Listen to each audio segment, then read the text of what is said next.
OG, we OG, oh no, G.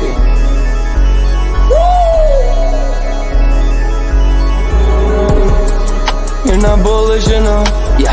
Oh no, you're not bullish enough. You ain't got the or no. I get stoned by the bolo. Bitcoin set to overload, yeah. Experts on reload, yeah. You're not bullish enough, yeah. Oh no, you're not bullish enough. You ain't got the or no. I get stoned by the bolo. Bitcoin set to overload. Experts on reload. Mempool getting hot. Everybody wanna rock, ayy. Runes is coming, everybody on a knot, ayy. It's a nuisance, Ordinal Revolution, ayy. Ordinal Revolution. Yo, it's my guy for real, bro. Run stuff. Got friends right now. Yo, BRC 420, bro. Yeah. Yo, that shit on fire, bro. Imagine if he in here. Yeah, like it in the seal. Murder. I got balls of steel. Nuki on the field. Yeah, this shit for real. With no calls, I get so far. Got 100 phone calls that I go hard, and they gon' love me. Smoke weed, huddle back. I get shiesty. Where my Bitcoin looking lovely. All this Satoshi's nothing above me.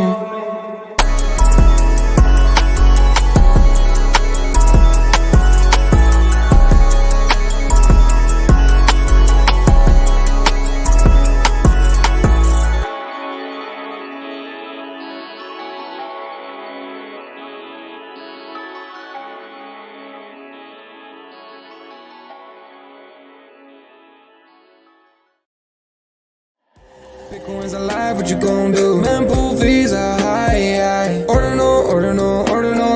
Where does it start? Nobody knows. It's a revolution, ayy. Bitcoin is the one, no substitution, ayy. With Shizzy and Yagobi, it's Ordinal Revolution.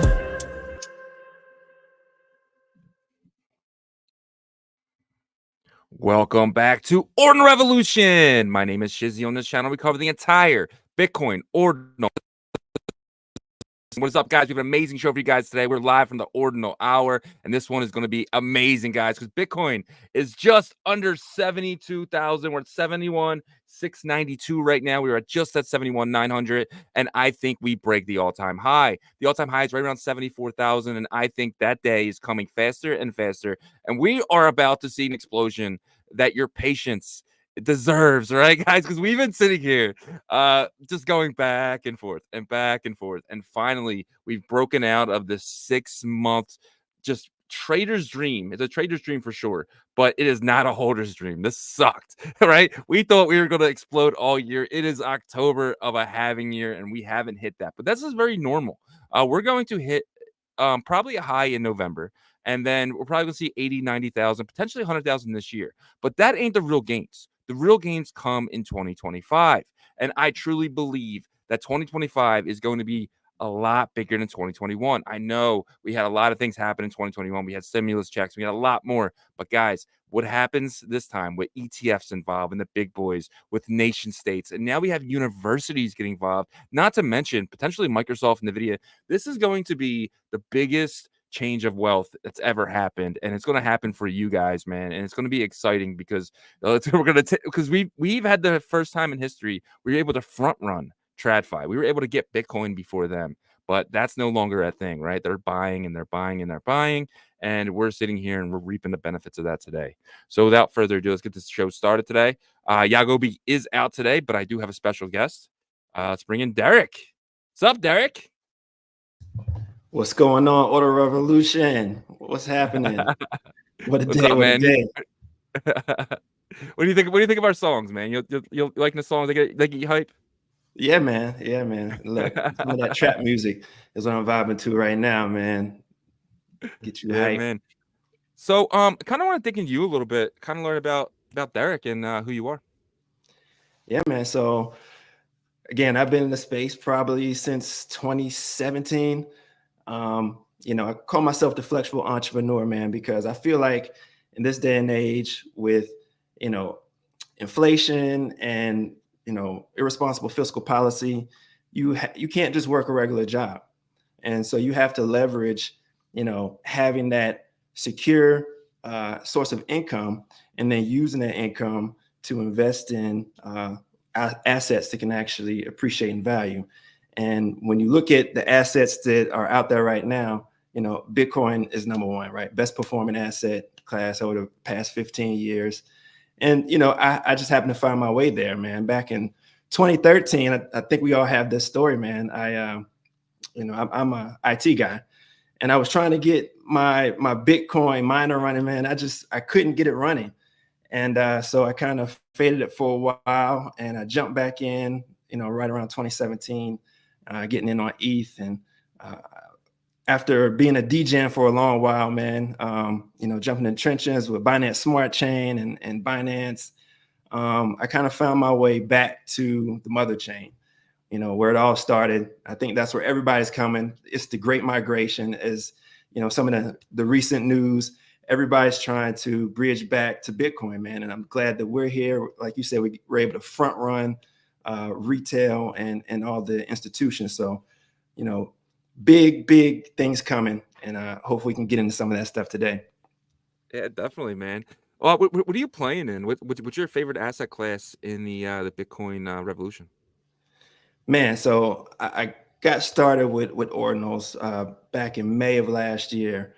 And, you know, Ordinals and BRC20, you know, really evolved right into the Runes deal when Casey launched Runes. So, right, I'm big bullish on Runes, but, you know, I like to diversify, man. I like to be early on the new tech when there's a lot of friction there. So, you know, big on Cat 20, big on Tap, big on Stacks. You know, I'm sure there's some other things I mentioned, man. I miss Fractal, you know, Fractal's great. So there's just a ton of things happening, man. So always got to keep ahead of the curve, bro. And that's the name of the game. 100%, man. Couldn't agree more. It's about being ahead of everyone else, right? Letting them buy your bags later. It sucks. It sucks that that's how this game is played. But I mean, TradFi's been doing it for years, right? The guys who got on Amazon, they're dumping on the people who are getting Amazon today. So it's just the game that you play. There are people who then earliest make the most money. But you can still make money getting in a little late. And I don't think that's an issue. I mean, the people that are coming in the next couple months, they're going to make really good gains. But the people who've been here entire summer, when we're getting beaten up day after day after day, we're going to make the real money. That's right. That's right. Hey, the money's where the friction is, man. And that's just the bottom line. You know, as I recall, when I first got into ETH, you know, my Ether wallet, I mean, it wasn't easy to do. And, you know, you reap the benefits when you're able to hold, when things don't seem like they might be, you know, catching on yet, and you're having a tough time. And that's your signal that you're doing the right thing, you're in the right place. Hey, man, let's go. 100% agree. Let's get into some Bitcoin news here. So this is something that I really wasn't thinking. You know, I was thinking, you know, we're gonna get nation states, right? We're gonna get Dubai. We're gonna get all these, you know, South American type of countries. They're gonna be, you know, making Bitcoin legal tender, just like El Salvador did. And I'm expecting Nvidia and Apple. I was not expecting universities. So this is pretty big. Emory University discloses $16 million in Bitcoin ETF holdings. I went through. So Emory University is a well-known private school in Atlanta. It started in 1836 and is famous for its tough academics and strong research. What do you think about this? Was this something that you maybe saw coming? This was definitely in the cards.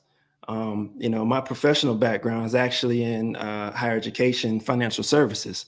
So this is really right up my alley, man. And it's something that I've been proposing to educational institutions, you know, to hold Bitcoin on their balance sheets.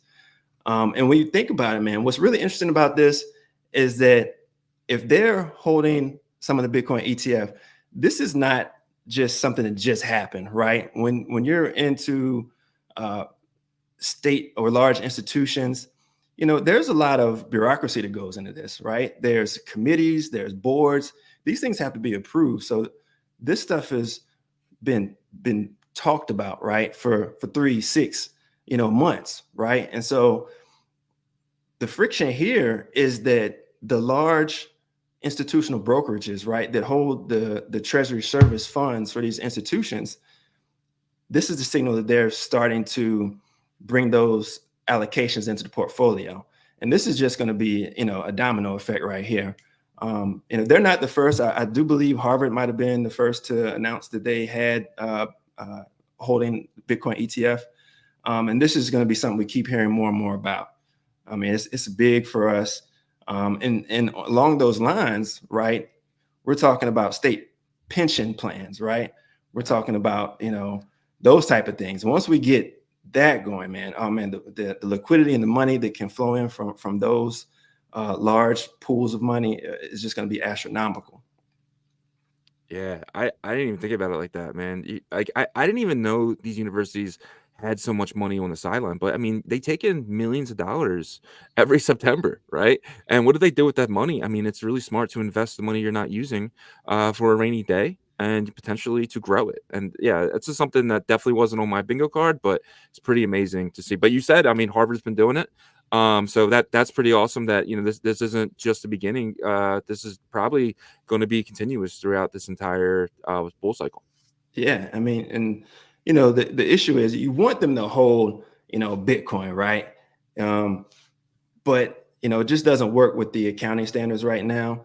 And you know, once we get more clarity around the accounting standards and how to hold those things on your balance sheets, man, yeah, that's going to change the game. I agree, 100%. Jump into the next news here. China, $1.4 trillion debt plan is fueling Bitcoin's interest, with Nansen reporting significant price moves indicated by Asian traders. So what this is saying is that the giant moves that we're seeing right now, it's all happening from Asian players. This is all happening on these Asian exchanges. And, you know, we did see them do a huge stimulus about a month ago, and you saw the China stocks just running. And now they're starting to see that, you know, they're deflating the currency, and a lot of these traders are jumping into Bitcoin. This is huge, right? Absolutely, absolutely. I mean, China is the X factor. You know, once they have some more clarity, again, you know, the regulation is really what's been holding us back, or lack of clarity, it's really been holding the industry back. And as the mind share grows amongst, you know, citizens and businesses, you know, looking for that safe haven when you're devaluing that currency, I mean, it's the clarity, man. It has to come, and it's coming. It's slow, right? Because these big governments and the bureaucracy within it, it's just slow, man. Nothing happens fast in that world. But you know, the mind share is growing, like I said, and you can't contain it for much longer. Yeah, I agree. And if you're going to deflate the currency, you're going to destroy the currency. More and more people are jumping to Bitcoin, and we've seen that over the last couple of years. I mean, that's the reason why Larry Fink's here. I mean, Larry Fink is, you know, he loves green energy and all that stuff, but he's like, oh wow, we have all this cash on the sideline, and it's just being destroyed every single day. We lost 9% in December of 2022 year over year, right? Because inflation was that high, and I think a lot of these people, like these really smart people, are getting into Bitcoin right now. It's pretty amazing. All right. But to kind of push on that, so Hong Kong is making waves in the crypto space. The government is considering new tax for crypto investments. So it's pretty big. So you're going to see more like these bigger guys who are making a lot of money. They're going to be technically getting these crypto tax advances. It's pretty cool. Yeah, man. I heard All that Trump was talking about not taxing crypto. I mean, that's huge. You know, Yeah. that's huge. Yeah. It's something he was saying was like any Bitcoin that is mined in the U.S. Will not be taxed. So he wants all the How the hell are you gonna Bitcoins. figure that out, man? I have no idea. But these guys, man, these TradFi, because I mean, at the end of the day, Donald Trump is TradFi, so but they'll eventually get it. But this is pretty big. Coinbase CEO Brian Armstrong calls for the next SEC chair to withdraw all cases and issue an apology to the American people. Do you think the next SEC chairman should apologize to people? I mean, I can't even claim an airdrop from Magic Eden without putting them on my Right. VPN. Right. I was trying to do that too, but yeah, man, I don't know about an apology. I don't know if they'll ever get that. You know, since when does the government really apologize about anything? But I do think that the you know, rules will be softened a little bit. But apology, don't expect it, man. I wouldn't expect any apology from our government or regulators or anything like that.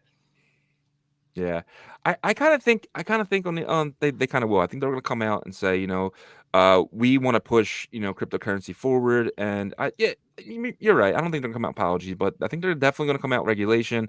To your point earlier, you were saying the lack of regulation. That's 100% it, right? And it really depends on what kind of regulation we get as well, and who writes it.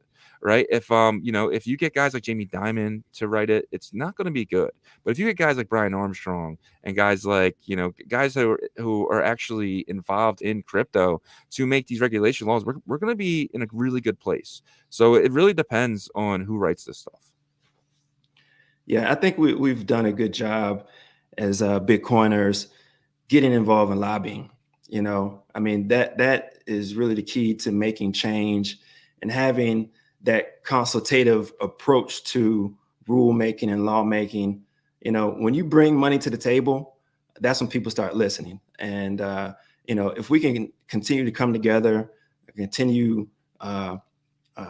driving political donations as a group and have a focused area where we want to make change in policy, it's just going to be to our advantage. So kudos to those guys out there who are driving the lobbying forward and the fundraising.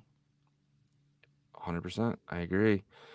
It's kind of getting to the Bitcoin fear and greed. So every day, me and Yagobi kind of look at the Bitcoin fear and greed. We feel like it's a big deal because it kind of gives you what like people are really thinking, right? Because the fear and greed is through Binance, one that we like, and it's kind of what's going on their exchanges. So last week we had a 72.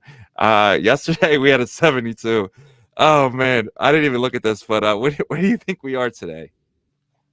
Man, folks are getting greedy, man. That psychological number, man, 70K, the greed is here. I'm thinking we might hit around 85, but it's pushing, man. And when we hit that all-time high, it's probably going to tilt the scale, man, towards upwards of 90.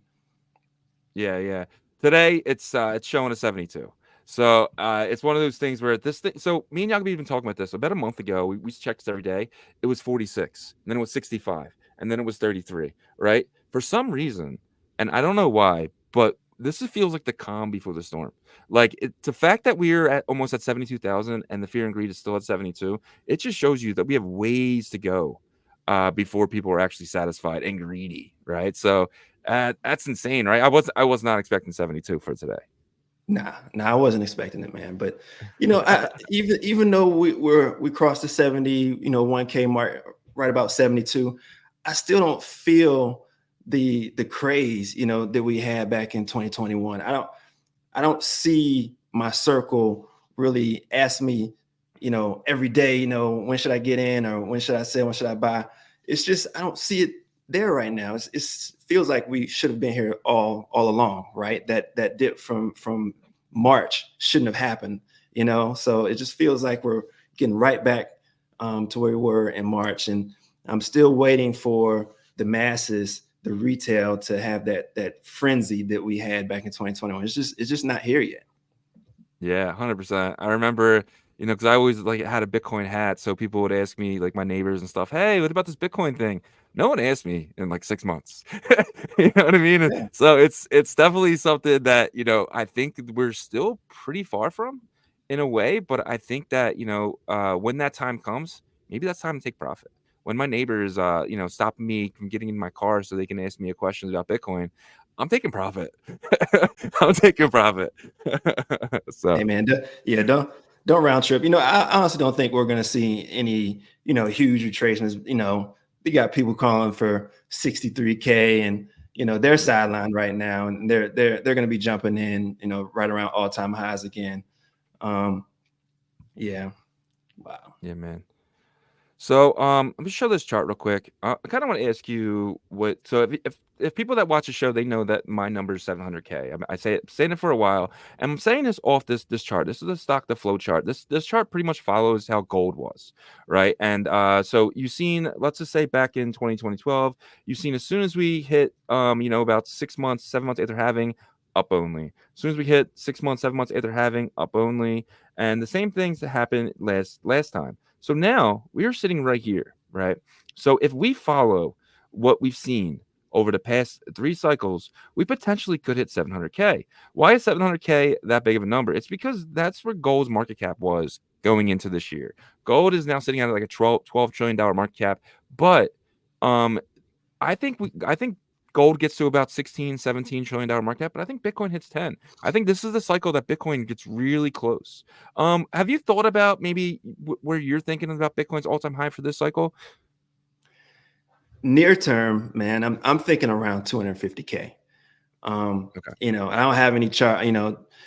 It's just my gut feel prediction, man. Yeah. You know, 250K. But you know, of course, with the ETFs in the game, I do think 700K is on the table. I hear, you know, some of these analysts calling for, you know, 3 million Bitcoin, you know, by 2050, right? You know, Saylor has his prediction. It's in the multiple millions.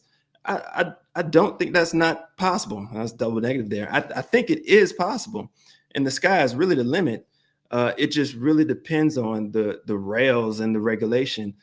If any of those things, banks, right, institutions like retirement plans, governments, you know, if those rails are lifted, man, those numbers are probably not even bullish enough, man. Like it's the infinite money glitch, right? I mean, just never know how high it can go. Yeah, 100%. And you know, Donald Trump was talking in Bitcoin Nashville. We were both there, and he was talking about potentially putting Bitcoin on like in the Federal Reserve, right? So actually potentially backing the dollar by Bitcoin. And if something like that happens, the government's going to have to buy billions and billions of dollars of assets, and then people might front run that. Once Donald comes out, and if he wins, if he comes out and says that, yeah, that's the plan, this is what we're going to do, everyone's going to front run that, right? So I don't think people that front running it are going to be like me and you. They're going to be nation states, right? They're going to be, you know, countries like Venezuela, Brazil, Spain, Argentina, these countries that could get a huge lift from Bitcoin and everything that it offers, because the old way wasn't working. Right, the old way wasn't working. Yeah. So that's why I'm kind of seeing this happen. I'm seeing Nvidia get in. I'm seeing Microsoft get in. For my number to happen, everything needs to go right. Right, everything needs to go right. And I think once it's just funny too, because once we get to 600, 700K, everyone's going to say we're going to hit 1 million. We're going to hit 1 million, and I got a feeling like that's where the top is. You know? You think a mill is the top No, I think of 700K this is. cycle? I think Okay. when everyone's screaming 1 million, that's when the time to get out, because no one's screaming it right now, right? Everyone's saying 3 million by the next cycle, by 2040, 2050 and stuff like that. You're not hearing no one say that this is a possibility to potentially get to 1 million. But once you start hearing that, that is probably the time to get out, and that's when you're going to see 600, 700K. I mean, it's a long shot, right? It's not financial advice for anybody. It's just something that I think is going to happen this cycle. Right. You So, know, nobody but has a crystal ball, but I mean, if you just look at how everything's aligning, right? The stars are all yeah, aligning, you know, and nobody knows exactly what can happen when, you know, a billionaire says, I want to purchase $1 billion worth of Bitcoin, right? I mean, what's going to yeah. happen, right? The supply shock is just unreal, the possibilities. So, you know, we'll just have to, I like to be more on the conservative side, you know, Yeah. when it comes to my investing. So though, you know, I like to rather it hit my number than have a huge way out there for our prediction and never hit it. Yeah, no, I agree. Your number's right where Yagobi's numbers is, right? His number is right where yours is. He's saying 250, 300K. So he's exactly where you are on that. And that's very conservative. I think that's very fair. I mean, if you want to start taking profit at 300K, I think that's really smart idea to do.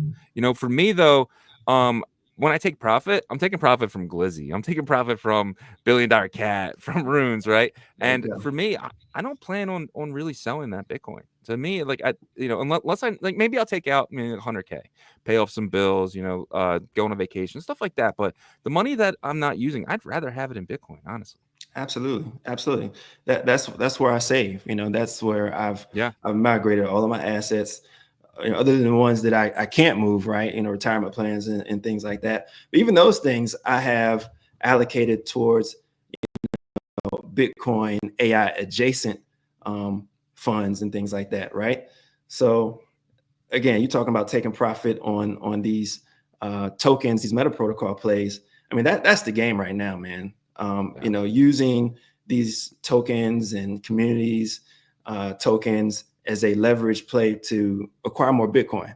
You know, I really enjoy finding the new metas, right, and getting in early. But at the end of the day, the goal is to acquire more Bitcoin, and you just never miss that vision and stick with that plan, man.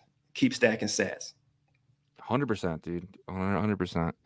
All right, let's get into the Bitcoin price action brought to you guys by BitPerp. BitPerp is going to be one of the leading leverage trading platforms on Bitcoin. They will have everything. They're going to have runes, BRC20s. They're going to have pretty much anything on layer 2, all the coins. They're going to be, in my opinion, one of the top places to take leverage. If you are a leverage trading person, I'm not really a leverage trading person, but I do like to take shots every now and then. I like to say, I'm confident right now. How can I get this knowledge that I have to make some more money? And I'll take a leverage play every now and then. But let's bring up the BitPerp chart right now. Are you a leverage guy? Are you a chart watcher?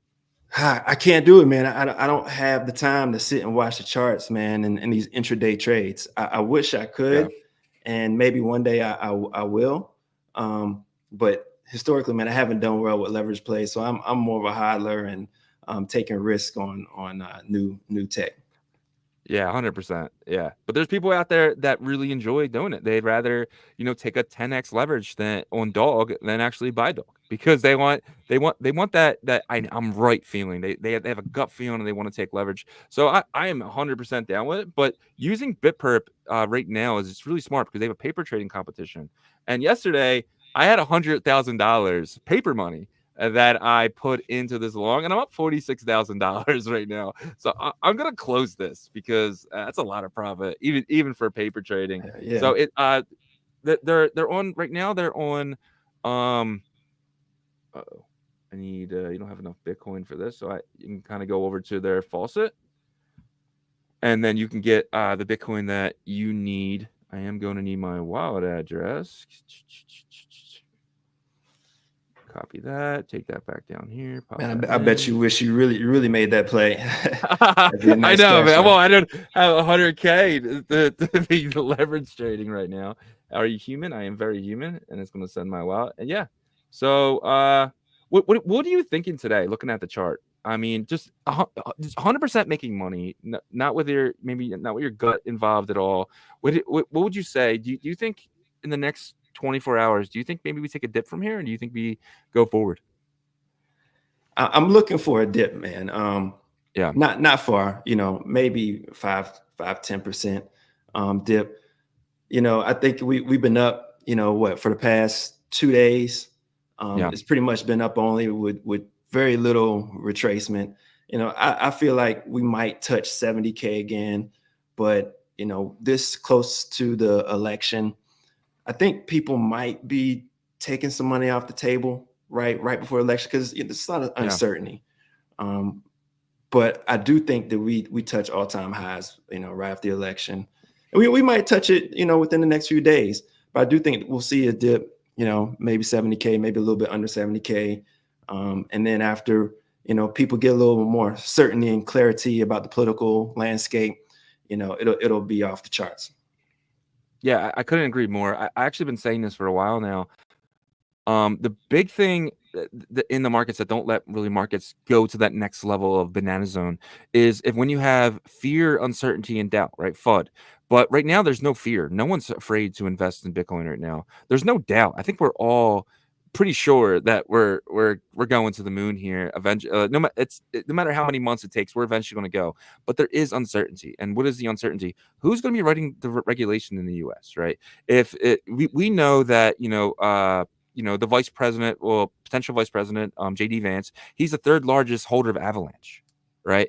Do I want someone like him writing my regulation, or do I want someone like Jamie Dimon or corporate America writing the regulation? And for me, that's where the uncertainty comes in. We're going to get regulation, but who writes it? Do you want a guy like Vivek Ramaswamy, JD Vance, and that you want them and maybe potentially Brian Armstrong to write the regulation. And I 100% think once we get that clear view, if it's November 7th, November 8th, when it comes out that who the president is, even if it does go the Democratic way, I still think Bitcoin has a bull run. It might not get to that 700K number, but I still think we do have a bull run, maybe to your number 300K.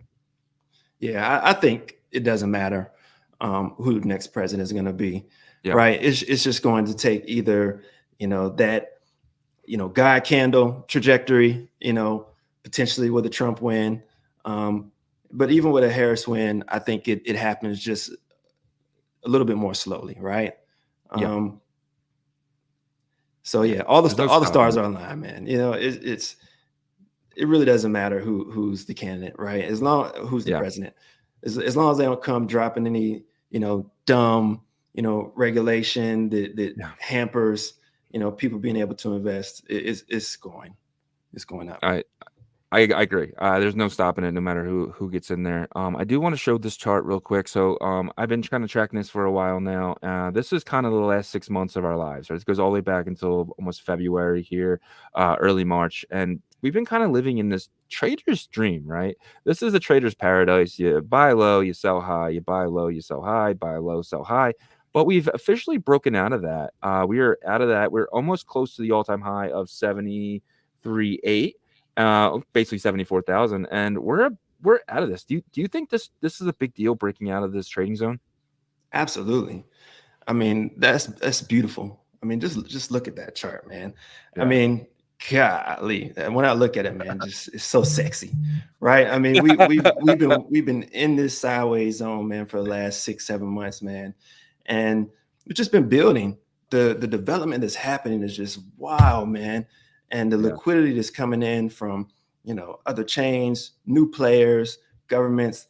I mean, it's the breakout we've been waiting on, So I think we might touch that top line again, but I don't really see us going very far below that at all anymore, ever again. 100%. I think you're right. I think we could see a retest of that, and then maybe use that line of support now instead of resistance, because as you can see, it's been resistance for so long, and now it is officially could come down, use it as support, and then we lift off to 80,000. When do you see us breaking the all-time high? Do you think it's going to be November? Absolutely. Yeah, I honestly think we might break in the next few days, but I don't think it's going to be I don't think it's going to be sustained.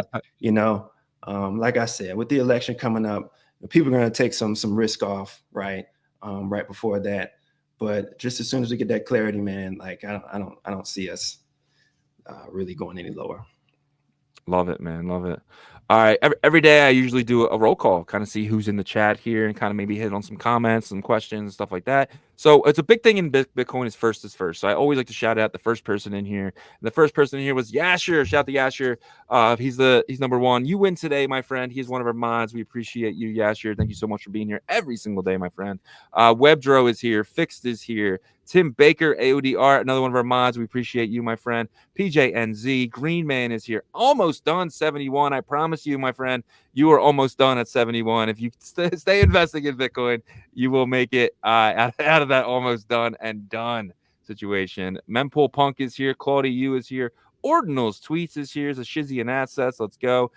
Steamy J is here. Choda, 72K. Let's effing go. We got my man No is here. He says, my car just turned into a spaceship. Let's effing go. Everyone is excited today, guys. Hey, the chat is lit. Yeah, man. I Walk Alone says, y'all for the rich. Smash that like, share that. Let's effing go. Everyone with the let's effing go today. Everyone is hyped. Nighthawk, UXL, GM, Kai Effect is here. Chain Watchers have been busy moving countries, but now set for this run. Let's go, Chain Watcher. Superfan is here. Shout out to Superfan. He'll be joining us later. He's part of the one of the builders on Tap. Looking forward to Tap Tuesdays in about 30 minutes. Lackey Lukey is here. Jason is here. JR, first time seeing you here, man. Really appreciate you making roll call today. ASAP Benji is here. Chief Axel, Dumbo, Patty Poo, my guy, the Bitcoin machine himself. James Stack is here. Glizzy Gang. Batsui is here. Ant-Man is here. Albert, Bitmap Gallery, Vision Atomo, Joko, Mumbo Bitcoin. I think it's your first time making roll call as well. Atomicals Love. I haven't seen any Atomical stuff. Chain Watcher said Derek's a G, bro. Okay. Hey, my man. And we got Matt is here. Jason, my feet. Big Rod is here. Big Rod says Big Rod is here, wanting to see 0.5 BTC on Natcats. I don't know. You're gonna be waiting for a long time on that, my friend. Net Sixes is here. Eat Satoshi and Inagi. Thank you, every single one of you guys, for making roll call. These guys are here every single day, Derek. Every day, man. Hey, man, the show was dope, man. Like I said, I've been tuning in since you guys turned into the Ordinal Revolution, man. I get lots of alpha here, man. I learn a lot. So thank you for having me, bro. Yeah, man. And just hopping in the last second here to make roll call. Finally had a chance to make it today. Shout out to Prime Minds. Shout out to you, my friend. All you guys are man, you guys are amazing. But let's kind of get into the reason why people watch the show, right? They want to hear the Bitcoin Ordinals news, and we got some amazing stuff here. We got the founder of Cardano, Charles Hoskinson, just reversed his stance on Bitcoin and announced that Cardano L1 is pivoting to become an L2. This is absolutely insane, right? It is, man. People hate on Charles, man, but there's a lot of OGs, Bitcoin OGs, man, who are all in on Cardano. Huge whales, man. There's tons of liquidity, tons of money in Cardano, man. And I heard the reason was because of the zero knowledge trustless bridges, man. I mean, that's the name of the game. If we can have a trustless bridge, right, into Bitcoin, and you could bring a stable coin in, man. I mean, that's what we've been waiting for, right? That's when the liquidity, those big players are going to start jumping in, right? One reason I don't really deal with L2s, man, because I'm not in it for the risk, right? I can't have you holding my money in just a multi-sig, man. I can't do it. I'm not going to do it. And this will change the game for me. And I'm sure for a lot of other people, once we can have these trustless bridges. 100%. And you got to remember, this is before OpCat, right? So they're figuring out a way to do this before OpCat. When OpCat comes, you're going to see BitLayer, Merlin, Fractal, them all becoming real L2s and finalizing their transactions on Bitcoin. But Cardano is saying they can do that now. This is pretty massive. And you got to remember, Cardano's a UTXO chain. They're one of the few. There's not many of them. But they're proof of stake and not proof of work, which is weird for a UTXO chain. But now I'm kind of understanding that, that this might be something that's massive. And if you're right, if we can bring a stable coin, Bitcoin-backed stable coin, something like Hermetica, Ducat, Banked, over to Cardano, because they don't really have a lot of stablecoins, especially ones that are backed by Bitcoin. And I think Bitcoin's the safest thing to back it by, right? So yeah, I think you're 100% right. This is massive. Who is this bigger for? Is this bigger for Bitcoin, or do you think this bigger for Cardano? It's bigger for Cardano, absolutely. They've been getting crushed. I mean, Cardano's been getting crushed over the past couple of years, man. And it's kind of, it's been a meme, man, right? Cardano holders, it's just been a meme, man. Like, they've been getting joked on. But this is something they can look forward to. And I would definitely expect that token price to rise quite a bit on this news. Yeah, 100%. I agree. And I think that as you can see this bridge working and things happening, you're going to see Cardano really following Bitcoin as a leveraged play. Let's just say Bitcoin gets to that 200K range. You can see Cardano get back to potentially $2. I mean, I think it's hanging around 40 cents right now. So to see a 3-4x from Cardano being that Bitcoin L2, I think that's easy right now. I think this was the smartest thing Charles ever did. Yeah, definitely. It's definitely what the biggest news I've heard come out. Cardano anyway, right? If they deliver, right? I mean, they've been talking about delivering for years, and they can do it. I'm definitely going to be following that closely. Yeah, and one of our partners, Fluid Tokens, they're up top there. They actually came over from Cardano, and they've been working on they're still building on Cardano, but now they're building over here with staking and swapping and lending. They're trying to build DeFi on Bitcoin. But now, as soon as this news came out, I messaged Raul from Fluid Token. I said, "This was you, wasn't it?" And he said, "We did have a big part in this, but this is Bitcoin OS." Operating system. They're another company, but Fluid definitely pushed the narrative, especially to Charles. So that's huge. And don't sleep on some of those other top 10 guys like ICP. I mean, with their containers and the ability to roll up with ICP containers, man, I mean, that's another game changer too. And I don't hear a lot of people talking about it. You know, my guy Lewis said Omnity, you know, he's doing a great job with that. You know, right now you can bridge from Bitcoin to ICP right now.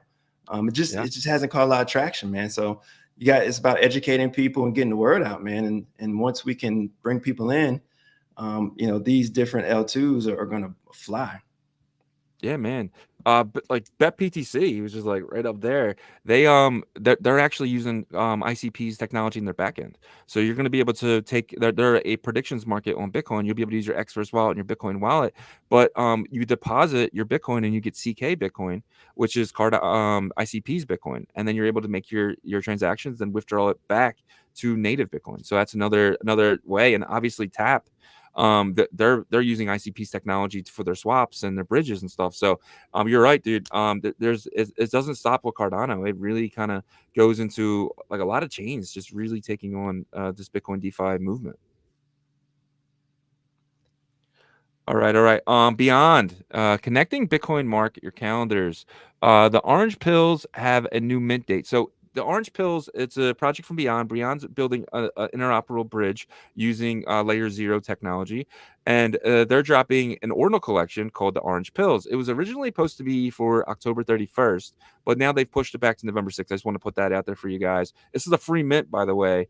So this is pretty cool. We were actually lucky enough they gave us whitelist, and we've been whitelisting our community and stuff like that for these orange pills. All right. Let's see the next thing here. I'm not sure if you probably haven't really messed with Merlin at all, but back in February, the team at BitSmiley, they're launching a stable coin for the L2s and stuff like that. They launched a thing called a BitDis Black. And what you did with the BitDis Black is what you staked it into their protocol. And finally, after 6-7 months now, it's finally coming worth it. So I did a lot. I did like 12 of these things. And so I'm getting a good amount back. It's a lot less than I paid because I did pay good money for these BitDis, but I'm just glad they're finally coming out. And they put out a Medium article today, and I kind of want to get into this real quick for the people that are out there who are holding or staking these BitSmiley discs. So it says down here, so you'll be getting minimum medium of 1,200 tokens. So they came out today and they said that their starting price is around 30 to 31 cents. So you'll be getting about between $700 and $900 for each BitDis Black. And like I said, I have like 12 of them, so I'm getting like $4,000 to $5,000. But just so you guys don't know, you're only getting 33% at TGE, which is November 4th. And the rest, you're gonna have to wait 2 months to get that rest leaked out. They're gonna be leaking them out as that goes. But they're giving out altogether over $1 million in airdrop allocation. So it's 6 million tokens at 33 cents. Yeah, it's like closer to like I want to say about $2 million they're giving out in their token. Have you heard of BitSmiley at all? I have heard of BitSmiley. I talked to those guys out of the Bitcoin conference 2024. Again, like, you know, and Merlin chain, you know, I know they've been doing some great things, and they've been, you know, safe for the most part, as far as I know. Yeah. So, you know, kudos to them, and, you know, finally hitting their TG, man. You know, that's always a great thing for early investors. And so what's the plan after the TG? I mean, you pretty bullish on it? Oh man, I want to be bullish on it. I'm just not. You know, it's just one of those things where it's going to be a stable coin. It's basically a what's that? It's what's Ethereum fork? What's the big one? The DAO, MakerDAO. They're basically a MakerDAO fork. They're going to be on these Bitcoin L2s. MakerDAO is very successful, right? So they're backing the stable coins by Bitcoin, another one that's doing that, and potentially you could see this in a lot of places. So I'm kind of annoyed with them a little bit just because of the fact that like I paid like $16,000 for these discs, and I'm only getting like $5,000 back, right? But that's a TGE. Who knows what happens to this coin? I'm going to hold these tokens. Like, let's just say 6 months from now, I might be way over to what I paid for them. But I did have to wait 6 months in a staking vault that's just sitting in there that I can't touch them. But I'm going to get all my discs back, and I'm going to be getting around $5,000 worth of tokens. So let's just say those tokens do a 5, 10x. I'm going to be very happy. But if it stays stagnant and does a 3x and stuff like that, I'm going to be like, kind of a waste because I could have had that money in different assets like runes and stuff like that as well. So I'm up in the air with it. It's kind of like let's see what happens, but they are getting listed on KuCoin, Bybit, and Gate. So that's 3 exchanges right off the bat. Starting price 31 cents. That's pretty big, right? Right off the bat, getting Absolutely, listed. absolutely, right off the back, man. They got some big contacts, man. That's I love to see it. I love to see it. Yeah, man, 100%. Jump to the next thing here. Fast blocks have arrived on Stacks. The Nakamoto upgrade was a success, meaning all your Stacks transactions now confirm within seconds when using an Express wallet. So this is something me and Yagobi have been talking about a long time. I tried to use Stacks a couple months ago. It's just too slow.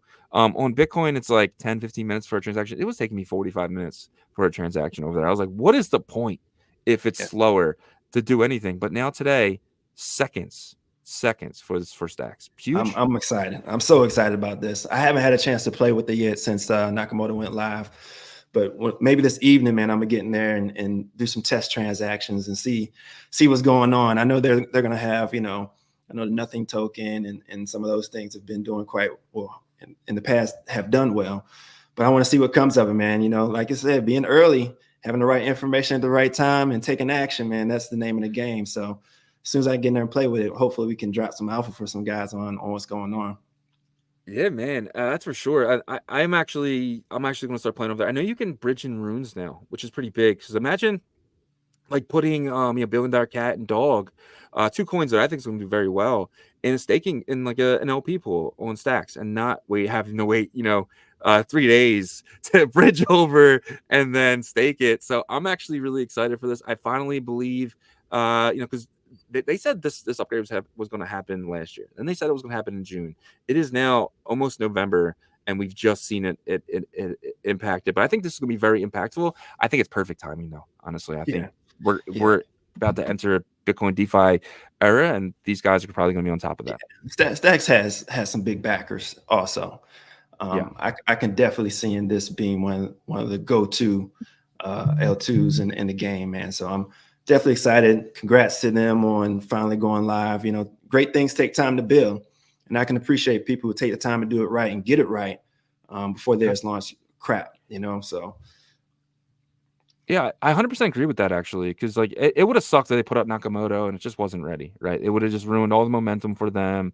And let's say they did have issues where they had to, roll back the chain maybe, or who knows, right? Because when you do this kind of upgrade, you want to make sure that is right the first time, because you're playing with people's real money.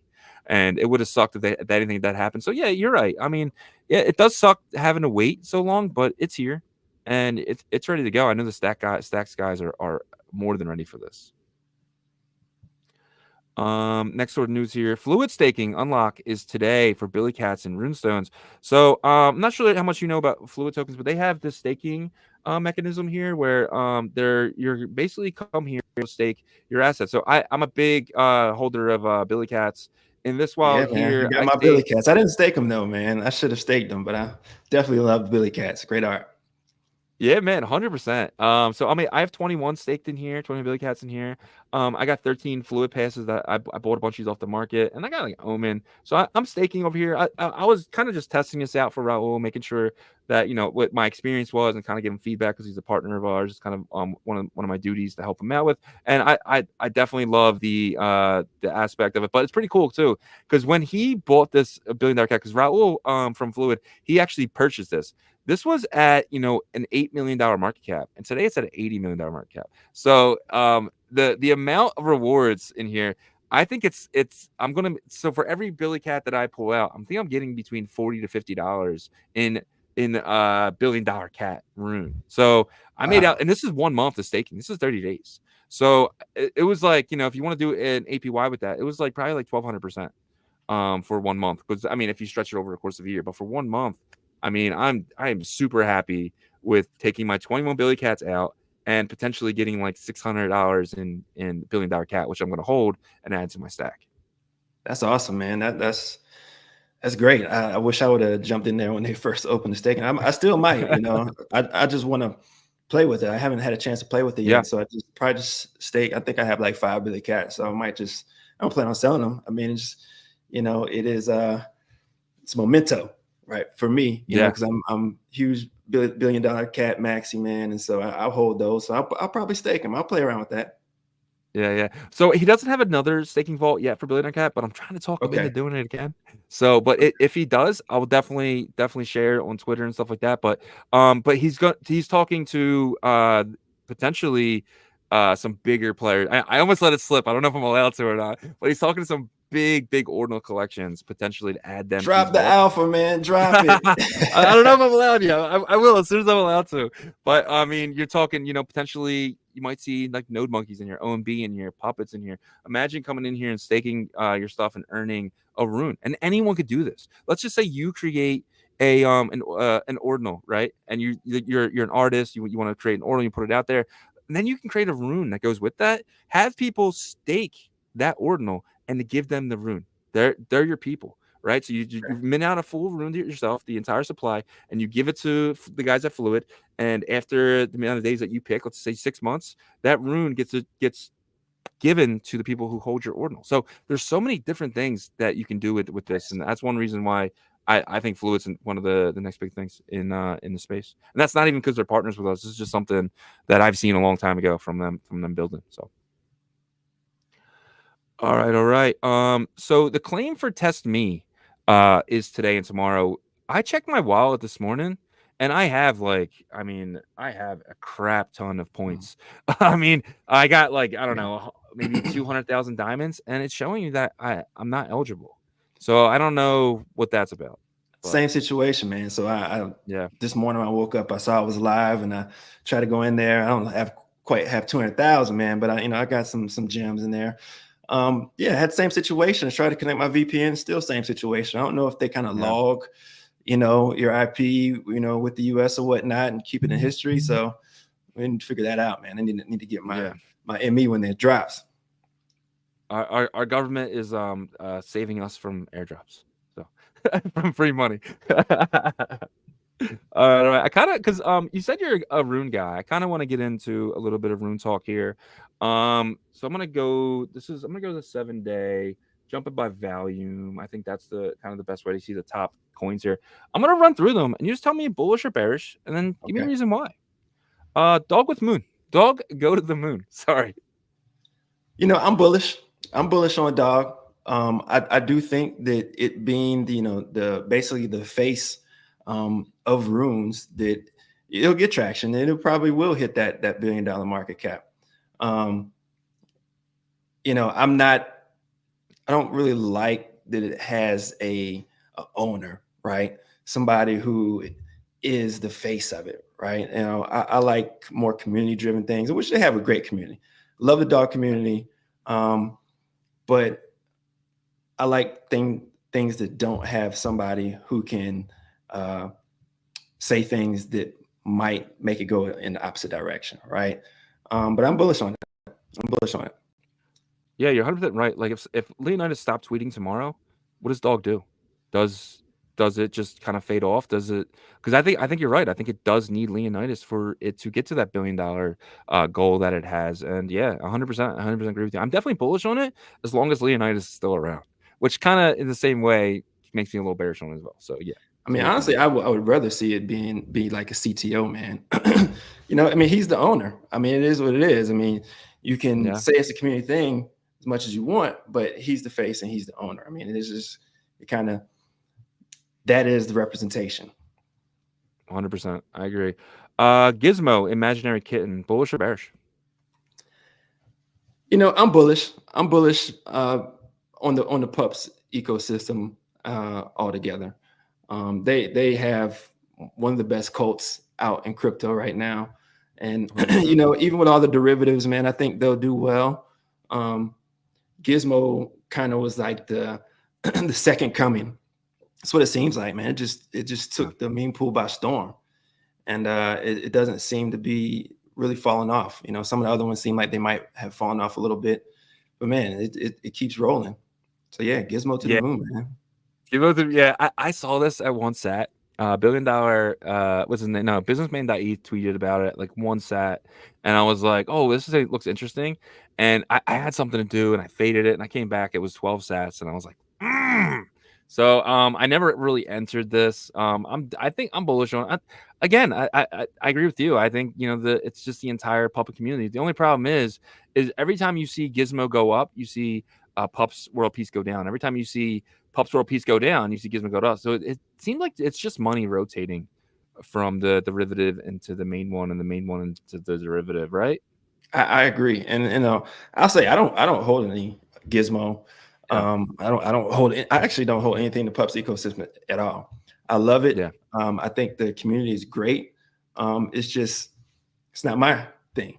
And I normally purchase things that resonate with me.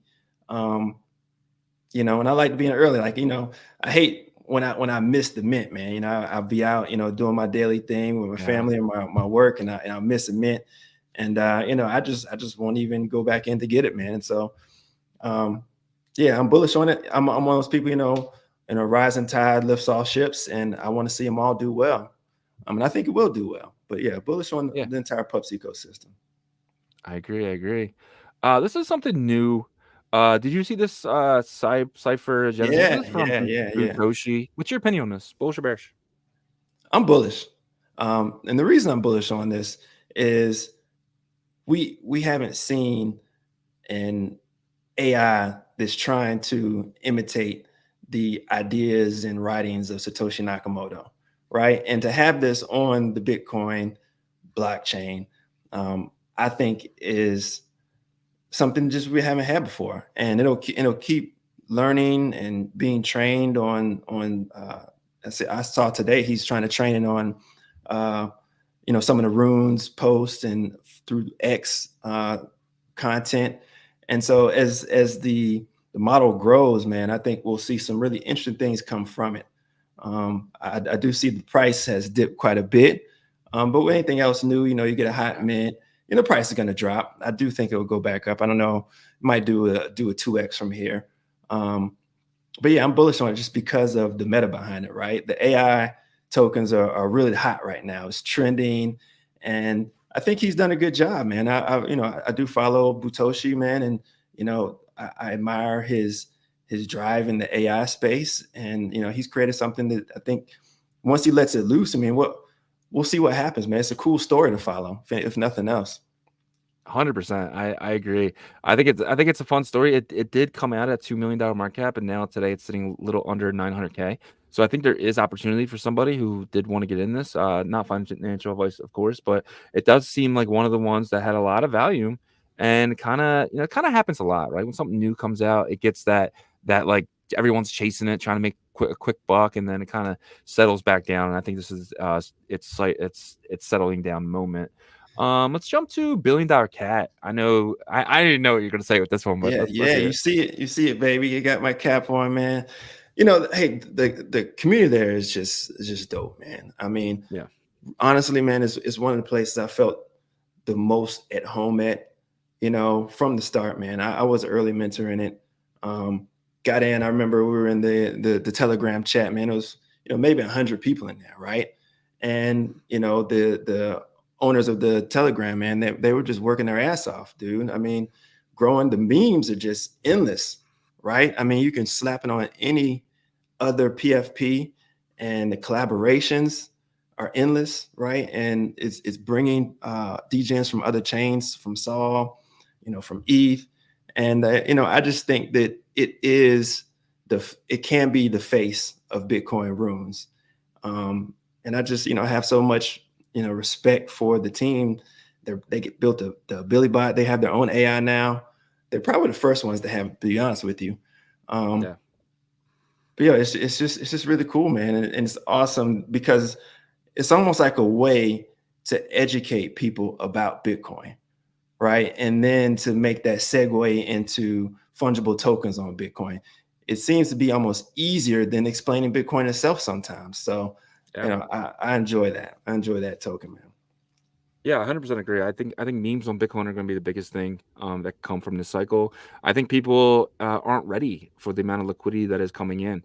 And what's going to happen is people are going to make a lot of money off Bitcoin. A lot of people got in Bitcoin 30,000, 15,000 if you're lucky enough to hit that bottom of, I think it was like 16.4 or something. But people are going to make a lot of money off Bitcoin. And what happens is during a bull run, they try to make more, right? They get a little greedy, but that is good for our ecosystem because then they're going to jump into things like Runes and Billion Dollar Cat and feel like they're playing with house money. They put their money back in their pocket. Let's just say they put 30K in. They're sitting with another $30,000 that they're able to play with and then potentially drive that to 300K and beyond, right? If they play the right stuff. And I do think that's going to benefit everyone who's playing in these games right now, for sure. So, hey man, it's the leverage play. I think that's the one.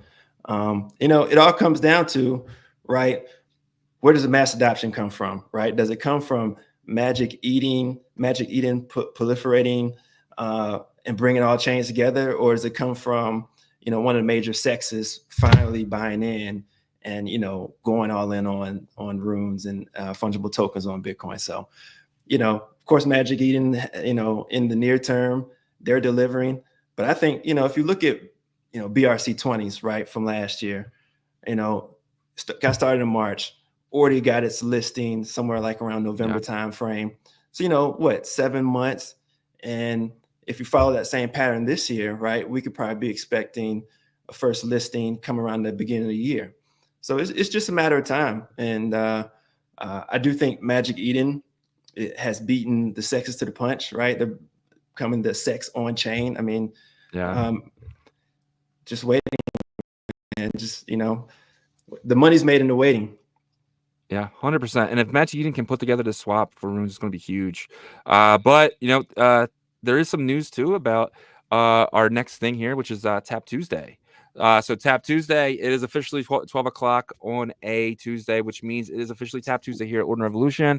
And every Tap Tuesday, we have the team. I know you were excited telling you about this yesterday when we had our pre-show talk. And Tap seems to be something that you're very excited with, right?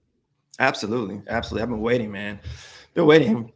So, you know, I do see they retrace a little bit. What, it's trading around 7 something now.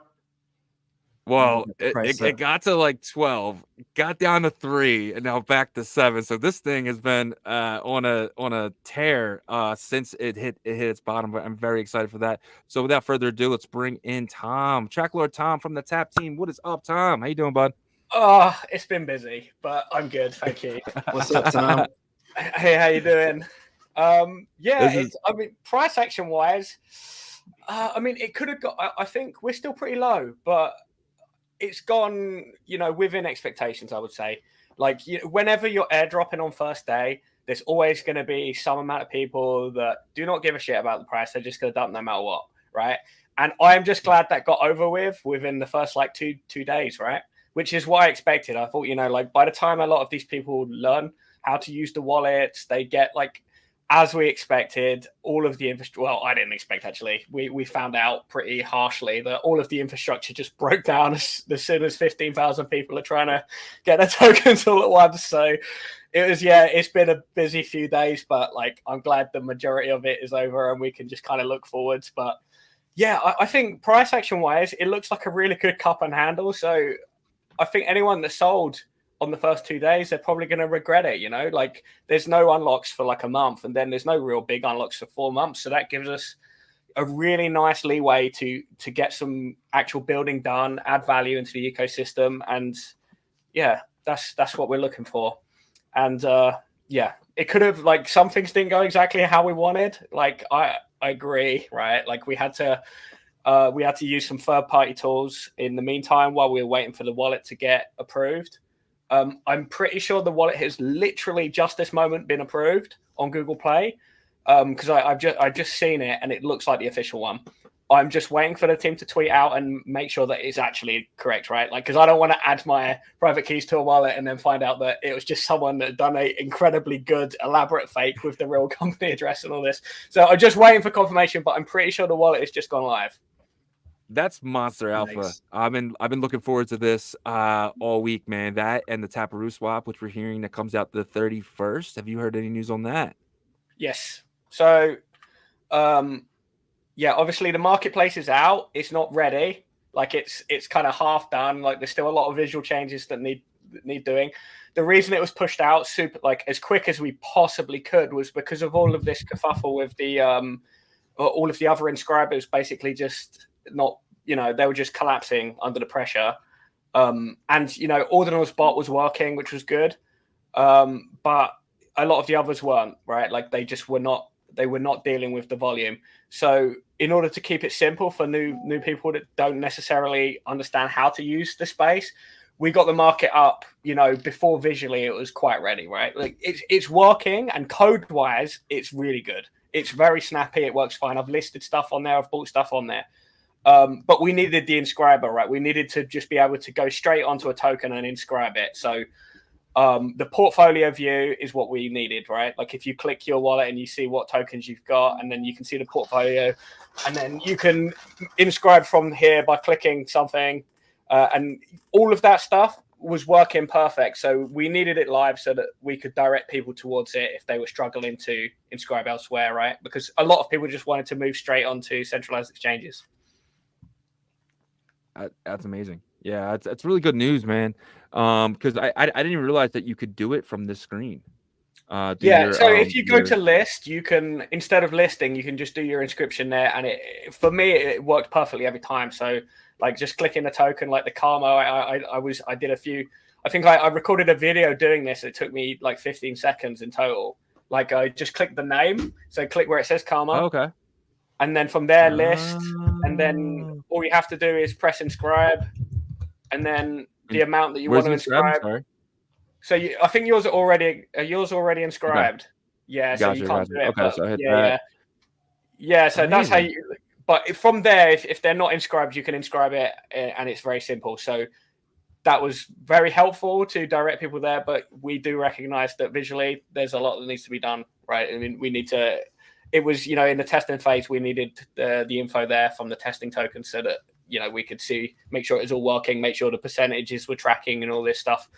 But yeah, visual changes, I've spoken to them because I'm not sure if you know or not, but it is a separate team that's working on that. They're working very closely with us, but it's a separate team so that if anyone needs any problem, you know, if anyone's got problems or questions for them, use their Discord, right? Don't do it on the Tap protocol channel. We need to keep these things, you know, somewhat separated to make the user experience better, right? But yeah, we're excited that it's coming up, and I think, you know, ultimately the swap is going to be the big deal, right? So I'm looking forward to that coming because I think a lot of people are, you know, if we can start adding liquidity to tokens, that's when things really get serious. When do you think that swap is going to be ready? So it's supposed to be 2 days. I think there's like just auditing and stuff at the moment. Just like what we have with the bridge, making sure everything is working perfectly before it goes live is, you know, security first. If we upset a few people by being a day late, that's, you know, they just have to deal with it. But like at the moment, it seems like 31st, it should be good. Yeah. Are you guys tracking traffic based on the first, you know, couple of days on the Taproot market? Well, we are. The actual marketplace traffic hasn't been huge. Like what we found is that because at the moment, most of the investors are coming from pre-sales or airdrops. The majority of them are not really that Bitcoin savvy.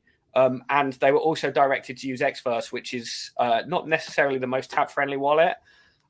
So there was a lot of complications and difficulties, let's say, in the short term. We're hoping that once everything is looking a bit more integrated and smooth, then that will be a better time to actually incentivize bringing people on. And for the swap, that's the big deal, right? That's going to be the big deal. So I think Taproot team are going to release more information about what's going on with that, but it will be incentivized in some way in order to get people to, you know, to provide liquidity and such. Because I mean, personally, as a DeFi guy, I think that being able to provide liquidity and, you know, have the networking effect like that is super important. That's often the big thing, and it's the thing we've been missing on Bitcoin, really. If anyone else can do it, that's great. But like, you know, we're doing it as well, and hopefully we're the first. So question, yeah, I'm sitting here, I'm looking at the swap homepage and some of the artwork, and it just hit me. So you got the unicorn, right? So is this like supposed to be like the Uniswap killer type thing? Is that what you guys are going for? I think partially. what it is actually a bit of a callback to is because Benny's old project was it was based on unicorns, so it was. I think part of it is just from that as well. But yeah, like I think partially that's kind of the idea. Is a bit of unicorn murder. We're just stealing their clothes. He said a bit of unicorn murder. Oh, that's amazing. I just have a question. So if right now if I go to Uniswap and I add liquidity for ETH and USDT, I'm earning something, right? Yes. But if I add liquidity to Taproot Swap, do you know what I'm earning? I don't. I'm assuming.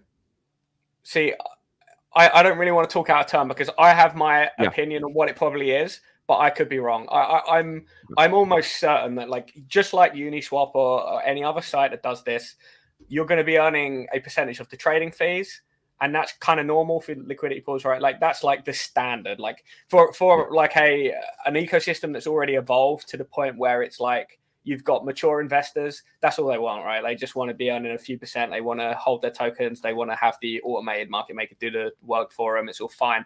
But when I'm not saying Bitcoin is like naive to this, but we're at least new when it comes to swapping and like being able to do this stuff on L1s. You have to have some form of incentivization, right? Otherwise, some people would do it, but like in order to bring the hype, there's going to be something else. And I would imagine that I don't think they're bringing a token out, and if they are, it's not Taproot, right? Because someone already minted the Taproot token. Like as soon as Benny says anything on Discord, people mint the token, right? So you got to be careful with that. So I think there will be some incentivization. I imagine it'll be something like the Pancake Swap model, but I would say you just gonna have to wait for them because I don't get told everything ahead of time. Because if I did, I would tell everyone. I would love to earn Bitcoin. I think that would be amazing. Because obviously the fees are that'd be the best bet. At the end of the day, as I'm doing the swap, and I'm not even sure if you knew this. It's just a question that popped in my head. Am I paying? Where's my fee going? Is it going to the miners for the swap? Yeah. So I think with the swap, it's probably going to be a bit like the bridge in that you just do the swap. You don't need to inscribe beforehand, but the inscription will be kind of done in the swap process. I'm pretty sure the inscription it provides information such as like the amount of slippage and things like that. So I think that's all done within the inscription, and then it would essentially be like how the bridge works. Although in this case you're just swapping a token rather than bridging one. In terms of how to provide liquidity, I don't know.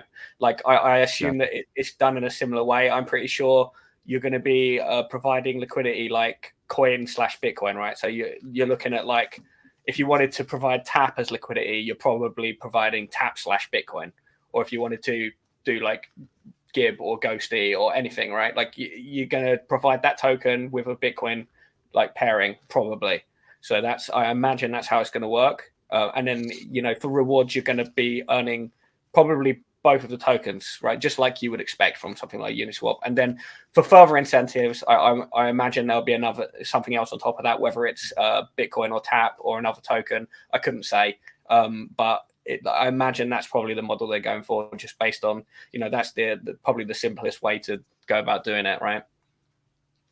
Amazing. So, Tom, you mentioned one of my communities, the Ghosty community. I know they probably would love for me to ask, what is in the works for that partnership and what does that look like if you have any info? Well, I do talk to the Ghosty team, but like obviously some of this stuff is kind of there's a lot of like internal discussion. But like I've heard people say that like these products are like competing with Ghosty, and I would say that that's not necessarily the case, right? Like Ghosty is predominantly an aggregator, and its main unique selling point is the fact that it's anonymous. And so if we're providing bridges and extra streams of liquidity, that's helpful to them because they're an aggregator. They need existing bridges and utility in order to grow their amount of offerings, right? Mm-hmm. I imagine that I don't want to put words in their mouth, but I imagine that they'll probably want to provide a liquidity pool as well, so so that people can stake their tokens. I would imagine that that's the case. I'm like I would have thought that that's a pretty good move for any of the like legit projects that are building and have got a little bit of tokens, because if like there's plenty of users that also want to provide liquidity, right? You know, so I think that would be a good move for them to do. And if they don't do it, someone else will, right? So they might they might as well. Amazing. I guess my last question is, before we get to the builders, would be my perfect LP pool would be track and tap. Putting them together to earn Bitcoin. I think that is, you know, to me the best, right? Is there? I know there was plans in the past to kind of bring track over. Is that still on the roadmap? I believe it probably will be, yeah. So whether there'll be like a direct track / tap pool, I don't know. Like, right, because I think in that case, people would have to buy track with tap or the other way around.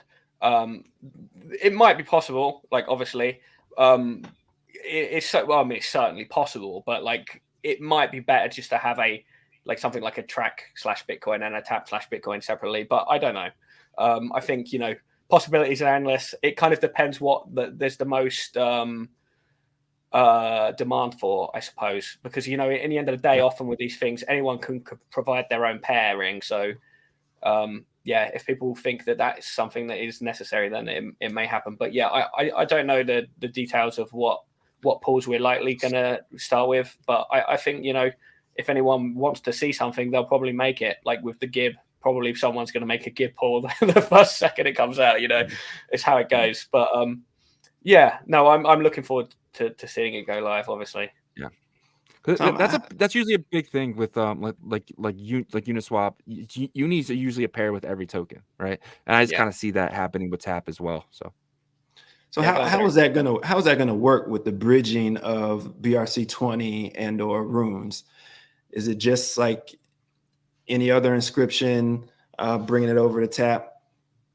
So I think it's going to be different depending on whether it's BRC20 or runes.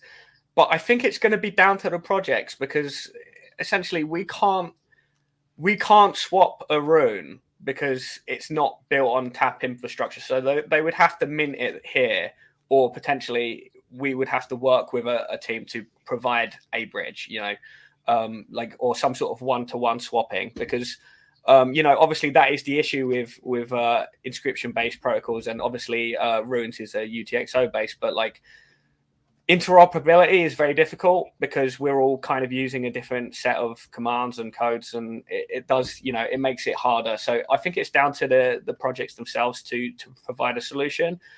In terms of BRC20s, it's maybe a bit more simple. I know that we've allowed projects that are legitimately building on BRC20 to essentially reserve their addresses, right? So like, let's say that you had an address on BRC20 that you wanted to keep, like it was like it was an in-demand address, or like Ordi, for example. Like someone's going to mint an Ordi on Tap if they get the chance to, right? So we provided the option for those teams to come forward and claim their addresses on Tap if they wish to, because until now you couldn't mint a 4-letter address. We essentially kept them clear because we didn't want to add confusion, because obviously if people can create a 4-letter address on Tap protocol, especially in the past when we were still building, people could create a track on there, and then we didn't want that to be a thing, right? Because we don't want to confuse users. So in the past it was only 3 and then 5 or above, but I think in the future then the 4-letter addresses will come available, but we're making sure that we set them aside for now in order for BRC20 projects to claim them if they wish to. Okay. Awesome. Before we get to our first guest here, I just want to show this chart real quick. So Bitcoin is officially at $72,469. We're kind of past. We're running, guys. Today's the day. Today's October. The day. October. See, what is the chances that I'd be right twice in a row? That's not right, is it? Come on. Oh God. Yeah. So 100%, good end of the month. Same as September. We got a good end of the month. I'm kind of bullish for the rest of the year. I think generally speaking, like you know, winter's normally pretty good. I would say like we should be pretty smooth sailing into about like February, March, and then by then, you know, sometimes there's a bit of a retracement, and then, you know, summers are often a little bit boring. But if things line up for the 4-year cycle and there's no signs that that's not happening so far, I'm pretty bullish for the next kind of year and a half or so. I think we're in a really good space. Yeah, man, couldn't agree more. Let's jump into our first guest here, our first tap builder. Pick up Foxy. What's up, Aaron? Hey guys, how's it going? Good, man. I wasn't expecting me to be first, so. I like to mix it up a little bit. Yagobi's not here today, so I'm in charge now. But can you explain for people who don't know, what is Foxy? Yes, absolutely. So Fox is the first Bitcoin metaverse game that we've been working on this for over a year and a half or so. We had the first version, was a much simpler game. People could run around, check out like an art gallery, check out like the old version of the Bitminer. Now the game is actually like a first-person shooter. We have the Bitminer in the background mining some resources and some tokens, and we have a customizable world that's being built right now. So actually, people can go and use these resources that they're mining to build their own like little world, their own environment. And if you're a developer, if you want to work closely with Foxy, you can actually build your own game also on our platform. So what's the benefit of that? Maybe you don't have an experience. Maybe you don't want to have, hosting servers and all that complexity. Just host it straight with us. We're ready to have a large platform of users as well. Like, for example, in our beta testings, we've had over 1,700 total people that have participated in all of our beta testing. So yeah, we have the miners. We have 2,800-ish people mining. So it's really it's really going really well. Large community is always growing. Absolutely, yeah. How's the mScribe thing going? Yeah, so the Bitminer, the Bitminer mint, it's going extremely well. It's not a it was a large mint. It's ongoing right now. Every day it's selling like 20 or 30 or so. Maybe some days it's a little bit less than that. Actually, I was looking at the marketplace, and I think recently, yesterday or maybe the day before or so, there were some sales like $600-700. I think there were 3 of them. They were most likely a Cosmics. I did not check which ones sold, but yeah, man, it's going extremely well. The community is really liking it. Everyone seems to be really enjoying the platform and the gamification also of the Bitminers itself. Some people are complaining because they're now we have to click on the maintenance every day. We did leave it there for like 4 days or so. It was automatic, and people love that. But we do have to gamify it, right? You can't have your like Kimmy said, you can't have dinner for free all the time, right? That's a good way of putting it, for sure. Yeah. So I'm gonna get into my Bitminer here. You have any questions, Derek? Yeah, so Aaron, I'm not too familiar with Foxy, but just what you explained it sounds to me almost like a Roblox of the blockchain. Would you say that's accurate? Yeah, actually, for this next customizable world, you could actually say it like that. Yeah, it's a good way of putting it for the customizable part. So everyone that's listening, if you have like the Foxy assets or for this customizable part, you're actually going to be able to log in, and it will automatically detect some like avatars that you purchased. Maybe, for example, like some of these older projects like Inscribe Space, for example. So we're partnered with a lot of communities, and these communities they're going to be able to use their assets also in our game. So it's good. It's accurate, Derek. So when somebody builds these worlds, is that like based on recursion technology, or is it just NFTs that they inscribe and they are included into the game, or is there some type of a recursion that you're using to build these worlds? How does that work? Yeah, sure. So, for example, we're going to allow people to build it if they have a bitmap. So, if you have a bitmap, you can go hop in, and you'll get resources, basic resources daily. You'll be able to click on and claim some resources. Of course, you're not going to be able to build like a whole entire civilization, just the free claims of the resources, right? But there's going to be options. You can actually get other resources. Maybe you can even purchase it from other people who have some resources that maybe you don't have. You can actually trade, etc. And whenever you have a final product, we're setting up tools so people can build these worlds in the game, and they're going to be able to actually, in the future, when they have a final product, whatever, inscribe it as well. So we're making it so we're trying to make it as cheap as possible for people to do that. And so the gamification here, is that playing to, are you like grinding to level up your XP, or are you grinding to like earn tokens? What's the gamification in that? Excellent question, man. So yes, you do play to earn. It is a play to earn game. Like basically, there's a lot of ways you can earn. You can kill like another player. You can kill the bosses, because actually, I don't know if you're aware, Derek, but we actually like have Gary Gensler as a boss. He's a villain in our game. Yeah, we made him, bro. And so he's in the game. You can actually kill him. You can get some tokens from that. We're upgrading him. He's going to be a little bit more badass now. He's going to have like a rocket launcher in the back, and no longer has a little flamethrower. We're adding some more bosses. We're adding more enemies. So there's a lot of ways people can earn tokens. There's Easter eggs that we put. So some events as well. You're going to be able to earn tokens that way. Now, the question about leveling up, we're adding a form as well for people to be able to get experience points from doing certain activities, killing bosses, killing each other, and they will level up as well. We're trying to make it, as enjoyable of an experience as possible, and keeping it very simple as well for people who are not, so much into Web3 yet, right? So people come in from maybe like, normal gamers. We're going to be reaching out for like Twitter, influencers, etc. Keep it nice and simple. All you have to do is create a wallet. We're going to have a tutorial on that, and hop on in. You don't actually have to have any of these assets to actually play the game. So it's completely free. But when you do, you'll find the experience is nice. You'll find maybe an avatar you want to purchase, or a weapon that you cannot have. Some special weapons, you can only purchase them. And maybe a bitbot, etc. So there's a lot of things to keep people entertained. So are you playing with other people around the world, or yes? Okay, all right. Yeah, cool. It's not a solo game. Yeah, so like when you hop on, everyone is in that one space as well. However, your customizable world, that's actually gonna be open as well. So yeah, everything's gonna be basically open with everyone running around. So.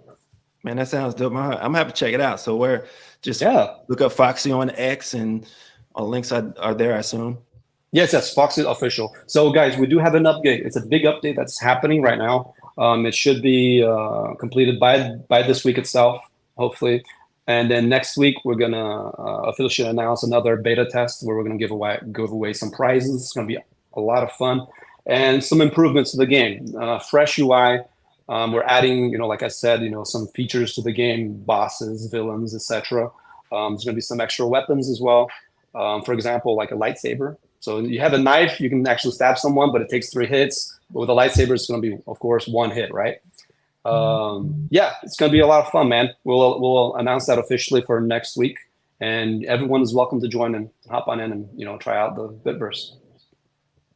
That's awesome. That's awesome. So I just want to show this real quick. I have 3 bit miners.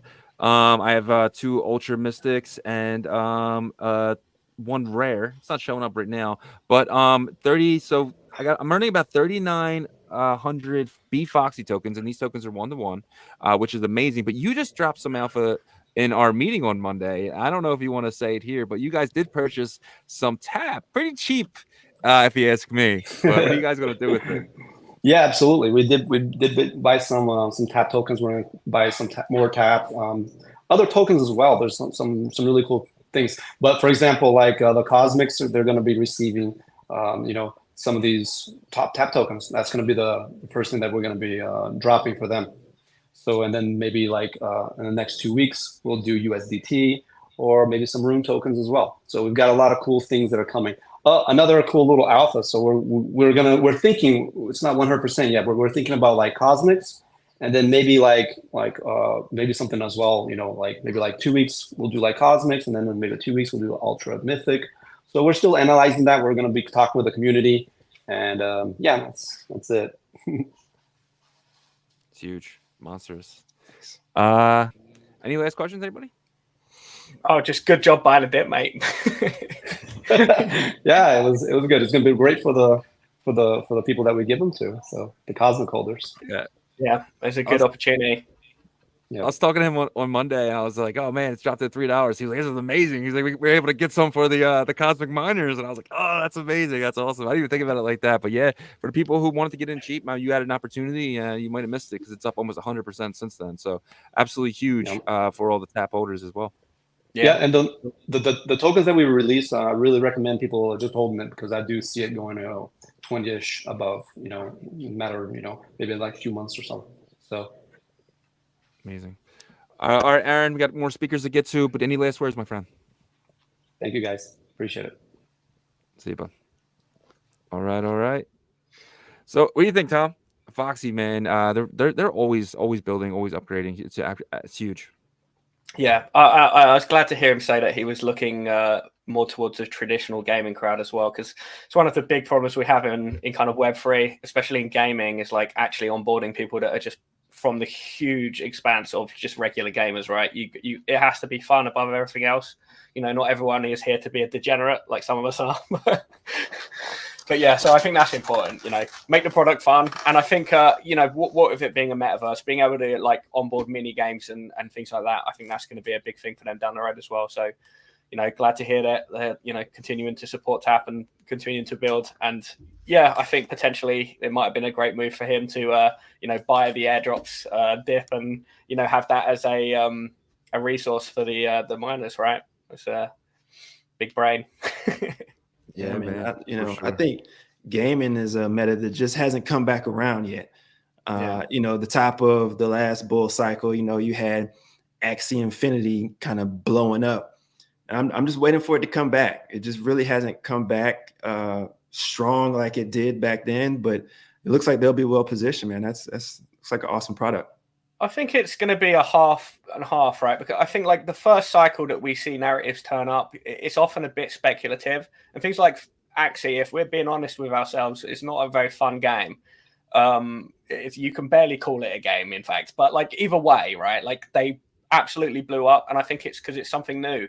This time around, it's not something new. So they actually have to be good products. And I think we're still early in terms of like the grand scheme of like the adoption curve. But we're no longer at that first 10%, right? We're looking at trying to gain like mass adoption, and it has to be at the point now where a lot of these products have to be competing with mainstream games in order to, to get their word out there. Because I think we can all agree from a blockchain perspective is it is a better solution, especially when it comes to things like loot boxes and skins and things like that in games, being able to trade them freely and keep them forever, even if you don't want to play the game anymore. That is the perfect world for gamers, right? Like I'm sure that if you play any games and you've had, like in the past, there's been a skin that you really thought was awesome, and then that game is just kind of fallen out of favor. You don't play it anymore, but it'd be kind of awesome if you still had the collectible, right? For me, like I played Overwatch in the early days, and I had some rare skins on there. I'd love if I had the crypto version of that and I could trade it or keep it, just in my collectibles, show it off. And achievements as well, like achievements that you've had in games, like being able to share those on the blockchain, have them attached to your profile. I think that all that kind of stuff is going to be really big in the future, but we're just not quite there yet. I think we're seeing it happen with SocialFi and things like that, but it's just not quite there yet. I think we need to get out of everything needs to be hard monetized, and it needs to be more community based, and it needs to be able to compete with what's already there, right? Which is going to take time. 100% agree. Let's get to our next guest here, Glassy from Cobalt. Cobalt, we had you guys on the show about probably a couple weeks ago now. Your video did absolutely amazing, by the way. People are definitely interested in security, but for the people who haven't seen that yet, what is Cobalt? Great. Thanks again for having us on here. Just want to do a quick mic check. That sounds good. Nice and clear. Yep. Yeah. Wonderful. So Cobalt is building a self-custody yield framework. We are continually refining our positioning of how to actually talk about this complex framework that we're building and just trying to make it a lot more simple to understand. So we have it at these two key points of the services and the value proposition that we're bringing forward. One, a multisig, really easy to use multisig solution that can allow you to have either multiple of your own wallets that need to sign off in order to trigger transactions, or to empower shared custody. If you were going to have, say, a treasury and you're going to put your co-signers to make sure no one just grabs all the funds and pulls some crazy degeneracy moves. Secure storage for your meta assets, including your Bitcoin, Tap, Ordinals, BRC20, Runes, etc. So that's first and foremost safe custody by having a multi-sig that's just really easy to use and giving the users the opportunity, or I should say, giving them the choice to spin that up either as a native SegWit wallet or Taproot, so they can choose and spin up their native multisig using either script language. So that's first and foremost. So that's great. Keep our assets secure. Once they're secure, now maybe that's not enough. What's the next thing? How do we actually grow, right? How do we actually get these assets into a situation where they can be earning a yield? And this is where we've really been putting a ton of energy and effort into building a self-custody yield framework so that we can put our Bitcoin to work and do so in the most trustless way possible. And I'll leave it at that. There's a lot of other vault primitives that we've built to encourage a lot of innovation, but those are our two main focus areas. Nice. Awesome. I guess for anyone who doesn't know, what is a multisig? So multisig it operates like a wallet, but instead of having, like we're all used to, whatever it is, Xverse or these different wallets that you're as a single signer, you're the one that's able to trigger transact your Bitcoin, or you want to buy something from a marketplace, or whatever action that you want to engage in, that you're able to approve and confirm that directly from your wallet. The multisig brings in an additional layer where instead of a single signing, you need multiple. Simple to put, to say at least you could say 2 of 3. So you could add 2 wallets, or I'm sorry, you could add 3 different wallet addresses, and you could say we're going to require at least 2 of these wallets to sign off before we allow any of these transactions to occur. So for a multisig, it's just like an extra layer, like having a co-signer on your bank account. You could look at it like that. Love it. Love it. Nice. Got any questions, anybody? So Glassy, so you said you can combine, all these assets into your vault. What kind of is the difference between what you guys are doing and what maybe someone like Emblem Vault was doing? So from my understanding, Emblem Vault is a bit more of like, if you have an asset on one chain and you want to have it available on another chain, they've built a system to essentially empower that. So if you want to have like a ERC asset and you want to have it in a different chain, that you would be able to, Emblem Vault could empower that. But I couldn't really speak. I don't really use their product, so I couldn't. That's like a secondhand perspective. Right. Yeah. Whereas for us, it's more a matter of these are native assets. These are L1 assets, and these are being stored in an L1 multisig. So all of that is living on the base chain of Bitcoin. You mentioned that you could earn yield from your vaulted assets. How does that functionality work? So the architecture that we're building, it allows you to enter Bitcoin. You deposit Bitcoin into your vault, and then you activate the vault. And when you activate the vault, that locks your Bitcoin using a programmatic script. And depending on which type of yield opportunity, there's different types of locking mechanisms that we employ. But it's a programmatic locking of your Bitcoin, which then triggers either the creation of a LST that is then staked into a partner dApp to earn that yield, or something along those lines. That's the main framework. So your Bitcoin is locked, which then creates this secondary asset that's put into whatever yield mechanism. In certain circumstances, the LST itself is the value accrual. So even just holding that LST is going to allow you to, over time, increase the amount of Bitcoin that you're able to unlock when you go back to unlock that asset. What exactly is the LST? Liquid staking token. Okay, there we go. So we see this whole symphony, like WBST, SBTC that just got announced with the Nakamoto upgrade that just happened. Big news in the last 12 hours or so. So yeah, SBTC, or Lorenzo has their STBTC.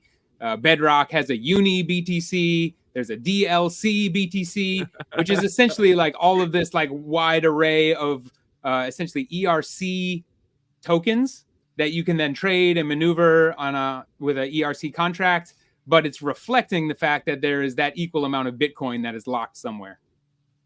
Nice, 100%. Cool. So it's like you're using the staked Bitcoin and then looking for, like, from a third party, staking opportunities that are, let's say, the best yield, but also the safest, I imagine, right? So you're going to kind of look for kind of a middle ground between those two. Just look for the best opportunities to stake it on their behalf. Is this something that they can opt in or out of, right? They basically opt in by deploying the vault, putting in their Bitcoin, and then activating the vault. And then they opt out by either when the time frame runs out, if it's a certain time lock, if in order to get the benefit of that.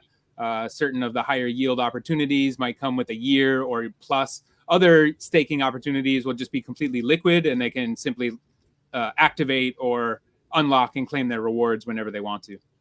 Cool. Yeah. Cool. Makes sense. Last time we talked, you wasn't sure if you guys are live or you have a live day yet, launch day yet. So we have right now everything's on testnet. We've been absolutely. very adamant about building the community and getting a lot of insight from actual users before we bring everything to mainnet and start building our major TVL campaigns. But we have launched now, I think, 4 different vault primitives onto testnet. So we're now gathering user feedback and insights and dialing these things in. Also adding some additional features, including the ability to sign EVM transactions without actually needing to connect to MetaMask, which from my, even though I come from an EVM background and I have 1,000+ NFTs sitting in my MetaMask, 1,000 rugs, I think, or maybe 999 rugs out of 1,000. It's probably about the ratio. But anyway, point is, I don't want to sign back into my MetaMask. I want to leave those days behind me, and I want to move on. So we built a scenario using another partner that came out of the Bitcoin Startup Lab of having an embedded EVM wallet that allows us to use our Xverse wallet to sign any EVM transaction necessary. So this is opening up a whole host of new kind of opportunities, especially in the realm of interacting with this L2 scaling solution phenomena that we're all witnessing. Amazing. One last question for me is I can't remember if you said this or not, but is the testnet incentivized? Will I be able to earn points or anything? I mean, we ran a few campaigns, so there are some people that earned some early OG points and will certainly be rewarded. But the testnet was really driven more to find, and I could say just as a general ethos, we decided to go more we want actual people. We don't want to incentivize and flock all the airdrop farmers and that kind of element. We're really looking to build institutional grade solutions. And although we love hype as much as the next person, we want actual users that are going to give us real, honest, and clear feedback so we can build the best product possible. And in general, we thought an incentivized testnet just invites a lot of noise. And although, again, we like the hype, but yeah, we're going kind of a little bit more strategic of a route to, first of all, get the word out about multisig and about these tools, and also to be building now an ambassador program, or I should say an emissary program, where we're inviting in key individuals from different communities that will be able to start building on our tools and having a front row seat and an active voice in some of these next vaults, both DeFi vaults and basketed asset vaults that we'll be creating. That's a very interesting idea that I've always wondered about, that basketed asset vault. And in my head, it would always be a really cool idea to, put together, these meme tokens, these utility tokens, and be able to sell those together as an asset. Is that basically what that is? Yes, that's exactly right. Yeah, to be able to make curated token baskets so that we can create essentially something similar to an index. Maybe I don't have time to go research every game token. And maybe I don't even have enough of a background to assess those things. I noticed that, get out of my depth really quick. When it comes to DeFi, all day, I'll read the deep analysis. I take one step over to gaming and I just feel lost. But I know it's a big narrative. And what if I want to get exposure to that? Well, now I could rely on the expertise of someone that is completely familiar with that terrain, who has curated such a basket. And now I could come in and buy a vault position token that would give me essentially an allowance of all of the tokens that are part of that basket. So an easy way to get exposure to gaming or AI or straight up degeneracy meme token baskets if the right person decided to build meme.etf. Yeah, awesome. It sounds. I think it's a really good idea. I mean, I saw some projects trying to do something similar last bull run. Unfortunately, they hit right at the top, and obviously it didn't work out so great for them.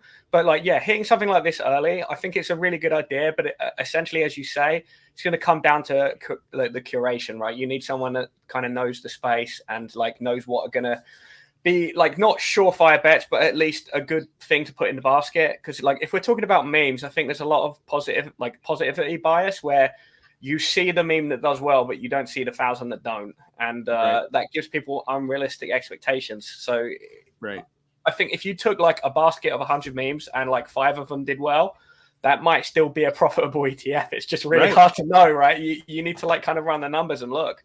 But it's true. Yeah, certainly a really good idea and fun. And talking about what you were saying earlier, I literally just did a space where we were talking about incentivizing users, and I think you hit the nail on the head. If you're building infrastructure and you're doing things slowly, you don't necessarily want a bunch of yes men and airdrop hunters that probably have no idea about the tech but are just trying to earn points, right? It's exactly the opposite of what you want. Like, so I think you've been very smart in doing it that way. And, you know, potentially those people can come down the line, right? Like potentially, if that's what they're, you know, if that's what you want to do. Something else I was thinking about was potentially you might want to try to look at projects that are wanting to do like monthly distributions. Because if you've got an on-chain multisig, and with Tap, obviously we have multi-send, so airdropping to users monthly is quite simple.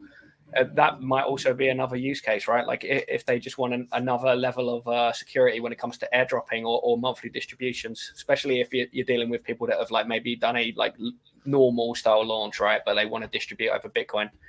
I think there's definitely a use case there. You know, that's a really good point. One of the vault primitives that we separated and deployed into testnet is a batch send vault, taking advantage of exactly these features that you're talking about. Just to make it really easy for someone to do that. But yeah, the next layer or somewhere in between would be being able to actually have that pre-scheduled. So you just know that you have all the tokens that are going to get sent in a specific vault. And at the first of the month or based on the unlock schedules, the vesting and unlock schedules, those get automatically sent off to the right wallet addresses. Yeah. Do you have the ability to time lock your vault? We do, yeah. That's not a feature that we have like open as far as like anyone could just build a time locked vault, but we are building time locked vaults, and that will be one of the vault types that users can deploy. In other words, it won't be like the user chooses the length. It would be more based on the staking opportunity. And for certain ones to unlock those higher APYs, it'll be like longer time locks. Yeah, that'd be dope. I love that. Yeah. But yeah, liquidity locker. It's funny because we like flashy things. Like as humans, we want excitement. We want flashy innovation. We want like that next 1000x anywhere we could get it. And it's like exciting to be in this volatile space. But then there's also just some really basic, simple things that empower so much. And we're discovering that in the realm of just being a liquidity locker. Like being a really excellent, user-friendly, super secure liquidity locker. And that alone is a great service to so many builders and 100%. Users for that matter. I would love to lock up my Bitcoin so I can't go buy no stupid meme coin with it. So I don't do any bad decisions. Yeah. Just time it. Like the front of the head of the market, top of the market is going to be about 12 months. I need to lock my own hands for 12 months, just sit on my bags. Yeah. Amazing. Well, this is awesome, Glassy. You're invited to every Tap Tuesday, but I'd like to give you the stage a little bit to kind of say whatever you want. Great. Well, I'll just say it's an exciting time to be here. I'll maybe talk a little bit about some of the updates that we have coming. This will be like the next few months of roadmap of things that we're building. I think that's nice to be able to spill some of that alpha. We've connected with some really strong partners that are going to empower another layer of our architecture using 2PC MPC, which is essentially, people probably have heard of MPC, where multi-party computer, and then people are using that with like key shards, so we could divide up the key shards, meaning like instead of me having all of the seed phrase for my wallet, I might just have half, and the other half might be stored within a network, or might be stored in any number of ways. Anyway, with this 2PC MPC technology, it's taking an entirely different stance to say, instead of me sending my assets, my Bitcoin or my whatever it might be, from one chain to another, instead of the asset moving, what happens if we instead have the ownership of the wallet is the thing that moves. It's kind of an interesting new, relatively new, at least new to me, architecture that is empowering essentially trustless protocols to be built in a new way where we don't have to worry about the endless vulnerabilities of bridges. We don't have to surrender custody and expect that the bridge operator is going to be operating in the best way possible and also not get hacked. Instead of doing that, it actually transfers the ownership and control, I should say it like that, the control of the wallet instead. So the assets themselves don't actually move. The assets themselves don't move. The ownership and the control of the wallet is the thing that moves, making a much safer environment. So this is an architecture that we'll be employing that will empower cross-chain yield vaults where people can stake their Bitcoin and get access to yield opportunities across different EVM chains as well as across different L2s. Wow. So something to look forward huge. to. Yeah, it's definitely amazing, man. I'm looking forward to that for sure. Thank you again, Glessy. Yeah, a pleasure. Thanks so much for having me, and keep up the good work. 100%. Absolutely amazing. Tom, any thoughts? Yeah, I mean, I think I kind of mentioned it. I think like anything that's infrastructure is brilliant anyway, but yeah, it's good when I hear a project talk and I can think of potential use cases. That normally means that their project is like simple enough for an idiot like me to understand. So that's a good sign. But yeah, no, it sounds very interesting, and yeah, I hope them all the best. Obviously. Yeah, man, for sure. Yeah, he's differentiating himself, you know, and adding value to an important product in our space. Yeah, and as long as he can keep, you know, evolving that product, man, and with that basket of assets, I mean, that to me, that's an amazing value add, and I would surely be interested in participating in that. Yeah, for sure. I mean, like I've seen people do this in like many different ways, and I think it depends exactly how they do it. The problem I've seen in the past is people doing it where all of these assets are kind of like liquidity pulled against each other, and then if one of them fails, they kind of all get wrecked. But if you were talking like a basket, as in you just straight up buy the asset spot and then hold, and then you're just looking at like if 5 out of the 10 do really well, then, you know, probably that's really good. I think that's a pretty sensible way of doing things. And yeah, like certainly a time saver, because like it is difficult if you're not like very much in the space. Luckily for me, obviously, I'm kind of in the space, right? Like, so like trying to see these new projects, like I get it wrong a lot of the time, especially when it comes to NFTs. I've got no idea what I'm doing. But like with tokens, like I generally do okay. And yeah, I think if I saw a product and I was like, hey, those look like really good tokens, yeah, let's get involved. Because obviously I think if you're aware of where your strengths are and where your strengths aren't, then you can delegate, right? Like if I'm feeling like I don't really know anything about memes, like let's just let someone else do it, right? Like if someone else is good at it, that's fine. Like I'm willing to make money off of them. Yeah, it's like, because yeah, with any of these things, you might not want to do it, but someone will. You know, you think about the gamification of that from a you know, these alpha callers, right, or anybody like that. If you can kind of rank, it's almost like copy trading, right? I mean, if you can kind of rank them on a leaderboard, and here's my basket of assets, and you know, I just think it's a dope idea, man. It could spread like wildfire. Yeah, for sure. Jump to the next guest here. We got Unitap. Unitap, their next pass is out. You get whitelist spots and all that. So Unitap. Sorry, how's it going? Hello, everyone. Yeah, all fine. Thanks for having us again. Glad to be here. Amazing. So you were on last week. Has there been any updates since? Yes. So no, just to say that we are very happy with with the developments of the past days. I think that a lot of people now got to know more about our products, like namely our wallets. Many people got to use it in the past week, trying to while accessing their tap tokens after receiving them. So we're very happy with that. So the updates that we are holding our OG Pass round 2 now on Thursday, 31st of October. we had some collaborations going on, majorly with mScribe, so like OG pass holders who have functional assets on their matrix. I'm sorry, we're kind of having some audio issues with I think your end. Sounds like something's moving. Is that you guys hearing that too? Is it better now? I think so. Yes, better. Yep. Oh, it's No. back. It's a bit glitchy. Yeah. I like Cool. it. I'm gonna send you back down. See if you can work on that, and I'll bring you back up after the next guest. Okay. Thank you. All right. Let's kind of go to Superfan here. Superfan, what's up, buddy? Hey, what's up, guys? What's going on? How's it going? Oh, I want to say Ordinal Revolution is not my home, but as a viewer, I want to say, Derek, warm welcome to you. Thanks. Sir. Somebody in the chat said you're a G, and that's really clear from everything you're saying today. So welcome. That's what's up. So, Superfan, for anyone who doesn't know, what are you building, bud?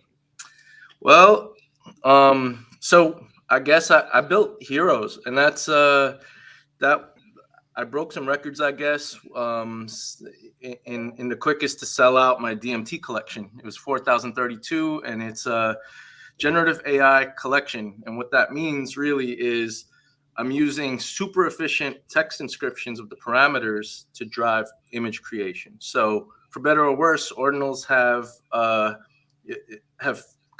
kind of come to a certain aesthetic because scripts drive it. You know, it's expensive to inscribe images on chain. It's irresponsible to do that. And we've come to a kind of a certain look, and Heroes kind of blew the lid off that jar because these are really high res, really high fidelity, and come with a rich story because some of the parameters that come with each character, each inscription, is about stats, is about persona of each character and all this stuff. So the promise here is, and what I've been cooking is a turn-based game, and that's my big update today really is about that. But video episodes that's built off the same AI backend. So everything I've been putting out comes from exactly the same tools that I made to make the inscriptions. So like content and map-based story and everything is actually coming from the same source. And like I think that's why like I love my community. I'm so sounds backwards, but I'm bullish on my community, and I think they're here because of this like of the tech stack really and what's going to be possible. So that's what I built. So And when I hear turn-based, I think of Final Fantasy, Pokemon. Is that what you're talking about? yeah, and I got the Pokemon University sweatshirt on today. So yeah, it's like that. But you know, early on, I thought I was going to do turn-based, the interaction with holders via child inscriptions. I wasn't really sure what the plumbing looked like yet. I was going to kind of cross that bridge, and now we're at that bridge, right? So, so the decision is, and by the way, mentioning community again, I bring these questions to them in the Discord, and they help a lot. I've been heads down, so I haven't known that AI tokens have been blazing recently, right? I've been in my own bubble, and they're like, yeah, check out this project, check out this project. And I'm like, all right, this is fun. So so the decision was made to actually take the interactions with holders to Twitter. And I'm making every Heroes character an AI agent. So they all can tweet. They can tweet at each other. They can respond to you. They all, like, after I get out of here from this call, I'm going to a coffee shop to sit down and write the personas for all these different character types, right? Because some are going to be sassy. Some I'm interested to see if the most popular characters end up being like maximum a-hole characters, right? Why not have the inscriptions decide the personality type, right? Do that via DMT. Yeah. So that's part of it. But also, I think, you know, watching shows like The Boys and stuff, like I almost expect the most like chiseled, square chin characters to be like to be kind of sus. So, but anyway, yeah. So it's like, so that's what I'm working on right now, and it's pretty exciting because the characters are already kind of built, the Twitter integration's already built. So now it's about giving some persona. And I'm not sure how the plumbing for this is going to work yet. And others from the Tap ecosystem are helping me decide this. But I kind of want to figure out. I'm not saying this is a social token, but I want to figure out how to gauge personality. Gauge popularity of some of these characters. So when they do well in the game, when they come back from battle, and they've done well and they have a good streak, like maybe they bubble to the top as a more popular Twitter account, because of what they're saying. And by the way, when they say stuff, they're reporting from battle with the Gen AI image from battle, with like they might be all messed up, all scarred up, but like it's gonna be pretty immersive on that level. But these are agents that I'm not controlling at a certain point. Like they're writing their own dialogue, the story and the episodes and all the videos they write themselves.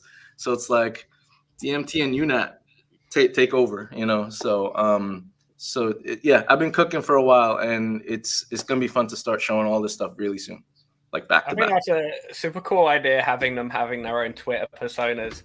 My only question is, when OnlyFans?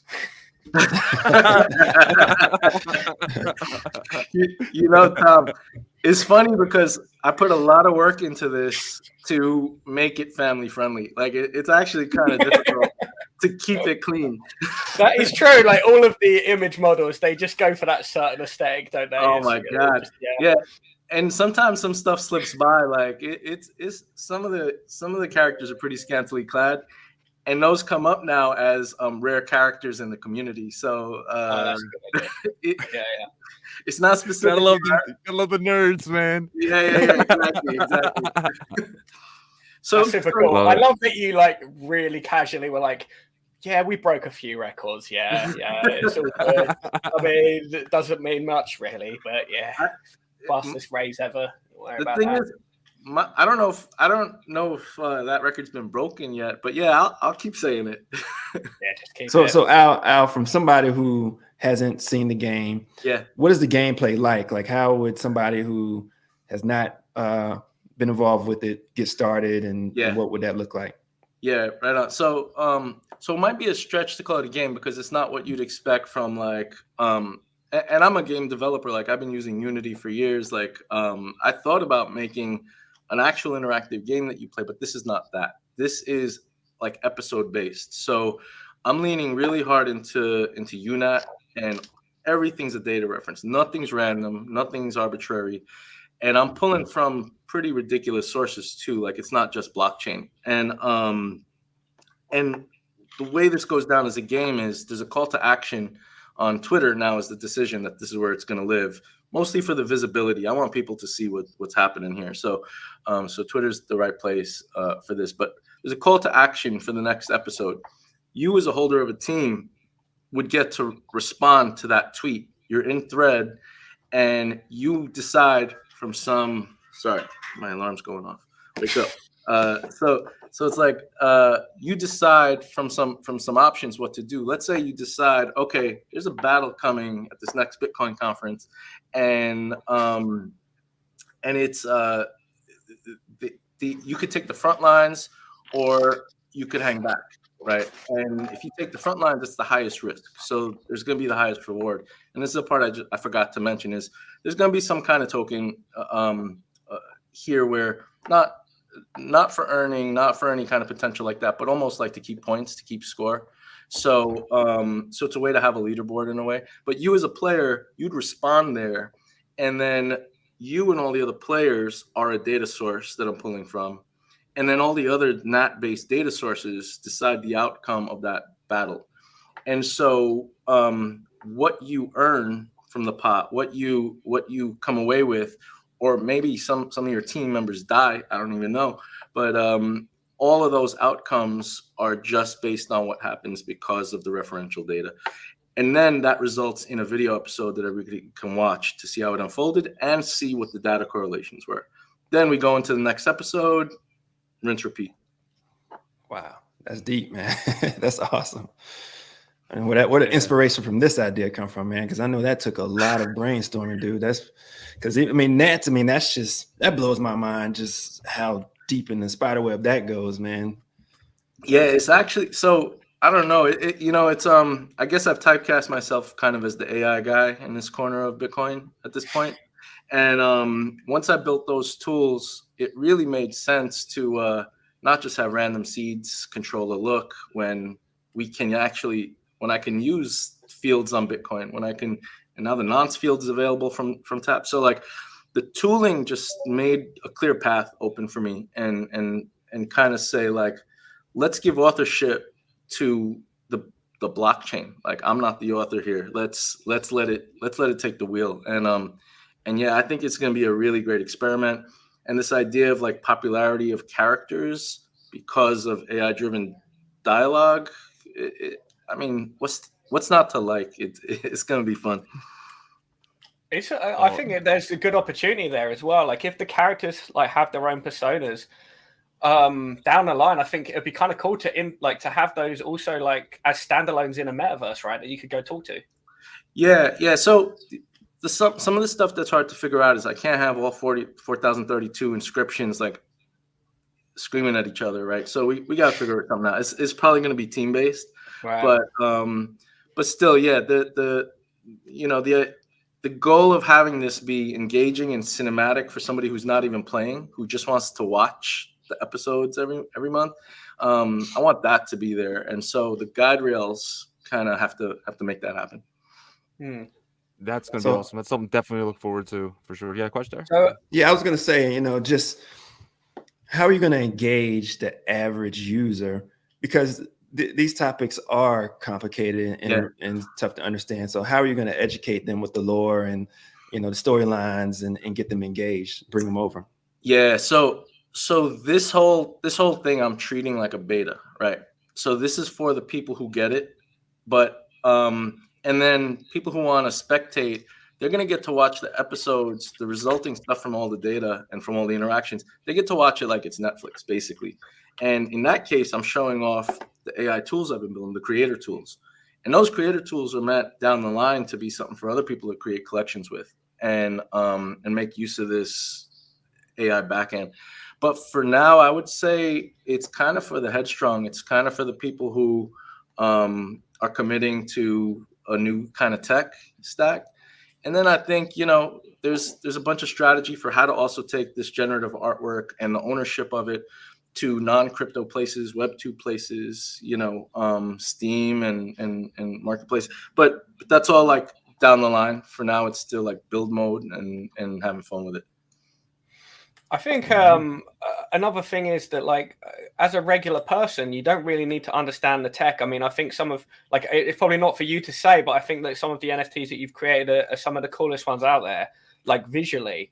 And like if you've got a personality attached to those, you've got a really nice opportunity, because it means that that's a character, right? And it's a character that's living its own life almost. And I think that there's a lot of opportunities for that, because if someone owns that character and they want to import it into their metaverse, and there's some way of like triggering the personalities and like maybe like having like ChatGPT know exactly what this guy would be saying, like what his personality is like, have it interact in your metaverses and stuff. Like there's a lot of opportunities that don't require you understand the tech, right? Like that's the dream. We don't need everyone to know what a DMT is, right? We just want them to use it. Yeah, and to your point, and I've said it on this channel before, so maybe this is more for you, Derek.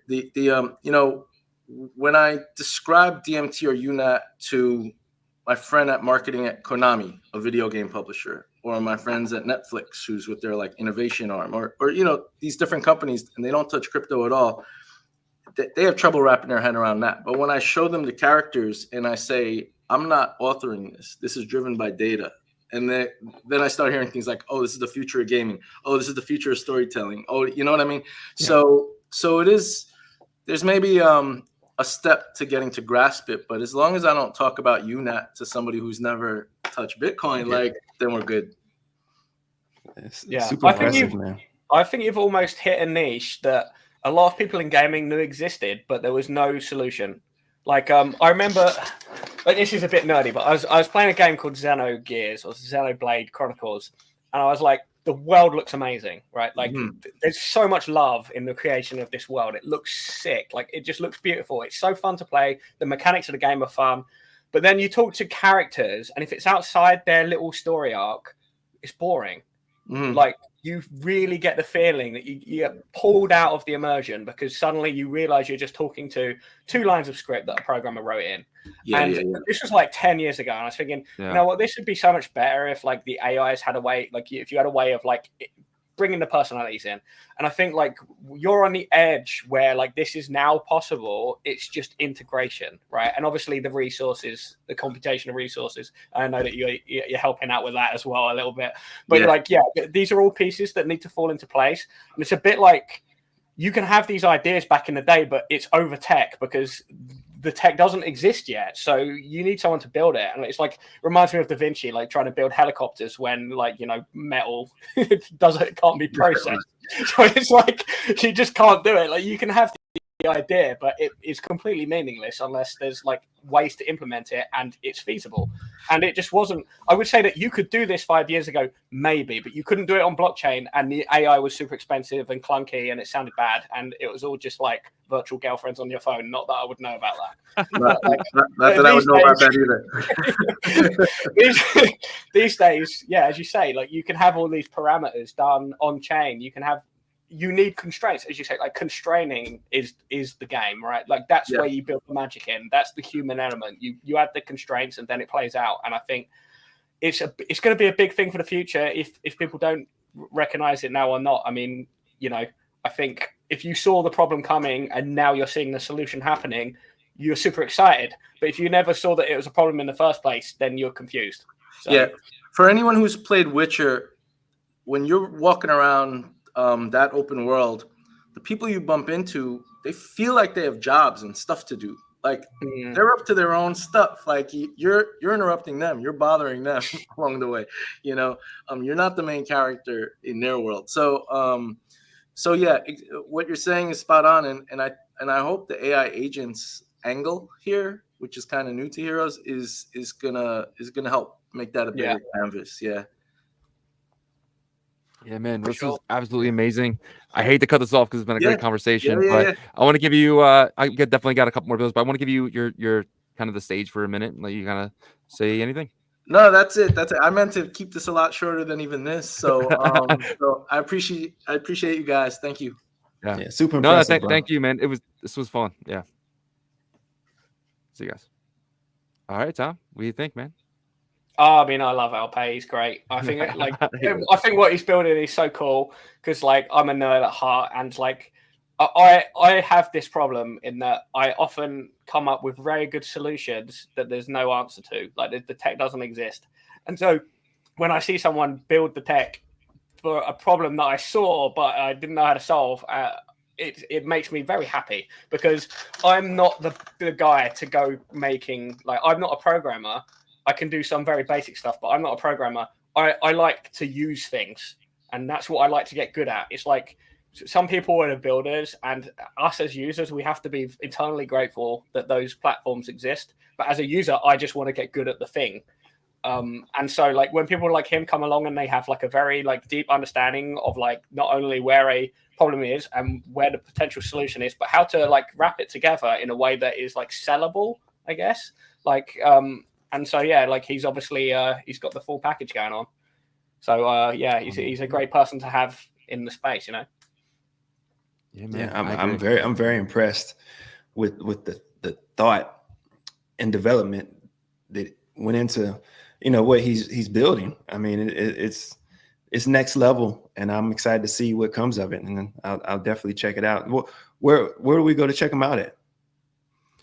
Heroes Superfan. I think let me I can find his Twitter. I'll just bring him back up. Let's ask him the question to his face. Let me find you, bud. Surprise. So superfan.fan is the Twitter, spelled out DOTFAN at the end. So and there's gonna be an onslaught of content coming up there. I'm leaning in because of the sun. But yeah, and then I think I'm really gonna further develop heroes.io. That's HIROS.io. Love it. Thanks again, buddy. Thank you. All right, let's see if Unitap's back. Unitap, let's see your audio. You back, buddy? Hello. Can you hear me now, or is it still glitchy? Much better. Okay. Okay. Thank you very much, and apologies. So where were we? So we were talking about our OG Pass sale round 2 on Thursday now. It's super cool. We got like new collaborations, so we'll be dropping also Unitap Meta, which is a functional asset on the Matrix. So it's not only like a cosmetic asset, but we also have functions in our platform. So it will be cool, like holders, like those who are already part of the Matrix, which is this mScribe metaverse based on Bitmap, who have also extra perks. Our GPS comes with 0 fees forever on Unitap platform, exclusive access to new features that we launch. There will be a drop of our hub token, which will be a token used to pay for promotion services, for other systems that we put in place, like staking and swaps, and also have some element of governance. So yeah, basically it will happen now on October 31st. And yeah, we're very, very excited to be actually the distribution of the tokens and the passes of the round 1 will happen by then as well. So yeah, it's majorly this. We're very excited and hope yeah, people get interested and join us. Amazing. So what are some of the, you said the benefits of holding the pass? So the benefits are 0 fees on the platform in whatever services that will be coming. Exclusive access to some features as well. There will be a drop of the hub token, which is the token that we use to charge for payment of promotion services, in the also services regarding to staking that we will implement soon, and also there will be an element of governance in the project in general. So those the holders who have a voice, let's say, in the future of Unitap, like for example, like which new features should we prioritize, which yeah. So basically, there is this governance element as well, which the token holders will be able to take part in. Awesome. So Unitap, you guys are a marketplace, right? Not only a wallet. Yes, I mean we're diversifying a bit because there's a lot of competition in the air. But so basically now we're like our major product now is the wallet, which I think many people got to know in the last days. Many people use it to access their TAP tokens. We have a peer-to-peer, token-to-token swap now going on. And our next major thing is this the swaps between, like inter-protocol swaps, basically runes to TAP and BRC20 to TAP. This is going to be up super soon. Well, we are also experimenting with multi-chain features. So we launched this this token that you can mint with Ethereum. I think since last week, the mint already doubled. So we're almost reaching like 60% of minted tokens now, which is very cool. A lot of people are minting just like to be part of, let's say, of Bitcoin history. Basically, it's the first token you can mint like without even touching Bitcoin. You just connect your MetaMask and mint. So yeah. So let's say we are focused on building like adoption infrastructure. This can be like a infrastructure in the sense of like attracting new users. For example, the wallet, right? Some people, they were using to experts and they didn't have like access to any tap-friendly wallet. So we provided this for the time being. Also adoption in terms of like diversifying liquidity, right? Like so for example, bringing liquidity which is on runes to TAP or BRC20 to TAP. Eventually, like we're experimenting with like other multi-chain features, for example. So adoption in this sense. So we're just trying to build like a group of tools that can bring more people and more liquidity to the protocol. I love it, man. It's awesome. You guys have any questions? So is the wallet only for TAP protocol right now? So actually the wallet works, well, it's only Bitcoin. So we support TAP tokens. So you can mint, you can deploy tokens using the wallet, you can transfer tokens using the wallet. Same for BRC20 and runes. Well, we cannot etch or mint BRC20, but you can manage them, visualize them, transfer them. Yeah. How soon or where you were at with getting your wallet available to connect with some of the major marketplaces right now? Actually, we have a feature which is turn the wallet default. So basically, when you turn on this feature in the connected sites, there's a tab, which is kind of like a small network. It's on the bottom of the wallet. So basically, clicking there, you activate the default mode. So basically, you can use the wallet in any website that supports Unisat. So it includes Mscribe, Magic Eden, even Taparoo, for example. Although it's not officially supported, but like turning this option on, you can use it anywhere. Love that. That's awesome. Yeah, man. And this is an extension, or do you have an app yet? It's a browser. It's a browser extension in the same way as Unisat or other like Bitcoin wallets. It's a Chrome browser extension, which also works on Brave. Nice. Awesome. All right, man. It's been absolutely amazing having you. Any last words? No, just thank you again for the space, and hope to see people on our meet on Thursday, and thank you very much again. You said Thursday. What time? So it will be around 4 p.m. We'll announce exactly, but it will be around 4 p.m. UTC. Perfect. Thank you so much. Yeah, thank you very much. See you, man. It's awesome to see the innovation that's happening, all over. It's not just the Tap team. It's pretty much anyone could build on Tap, right? I mean, I've been using their wallet for a while just for convenience, honestly. Yeah.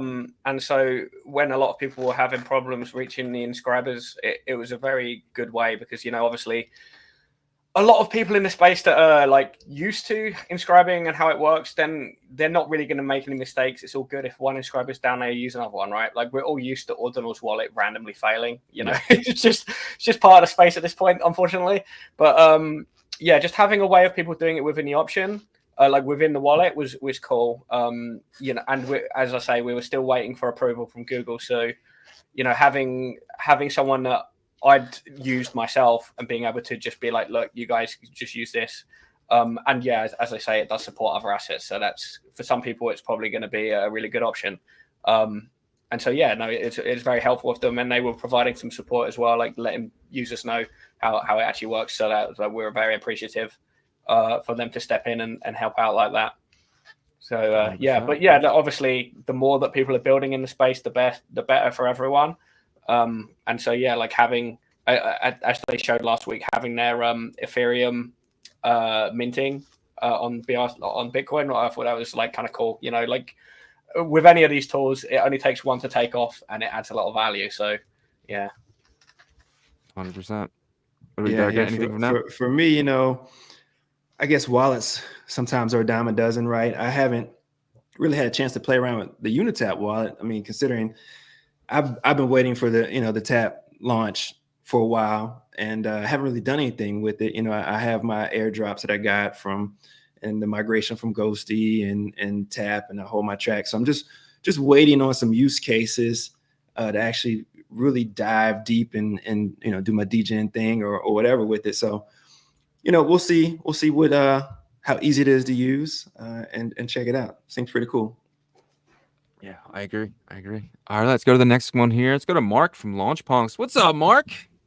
Hello. You okay? Yeah, man. Thank you for waiting so patiently, man. Really appreciate you. But for anyone who doesn't know, what is Launchpunks?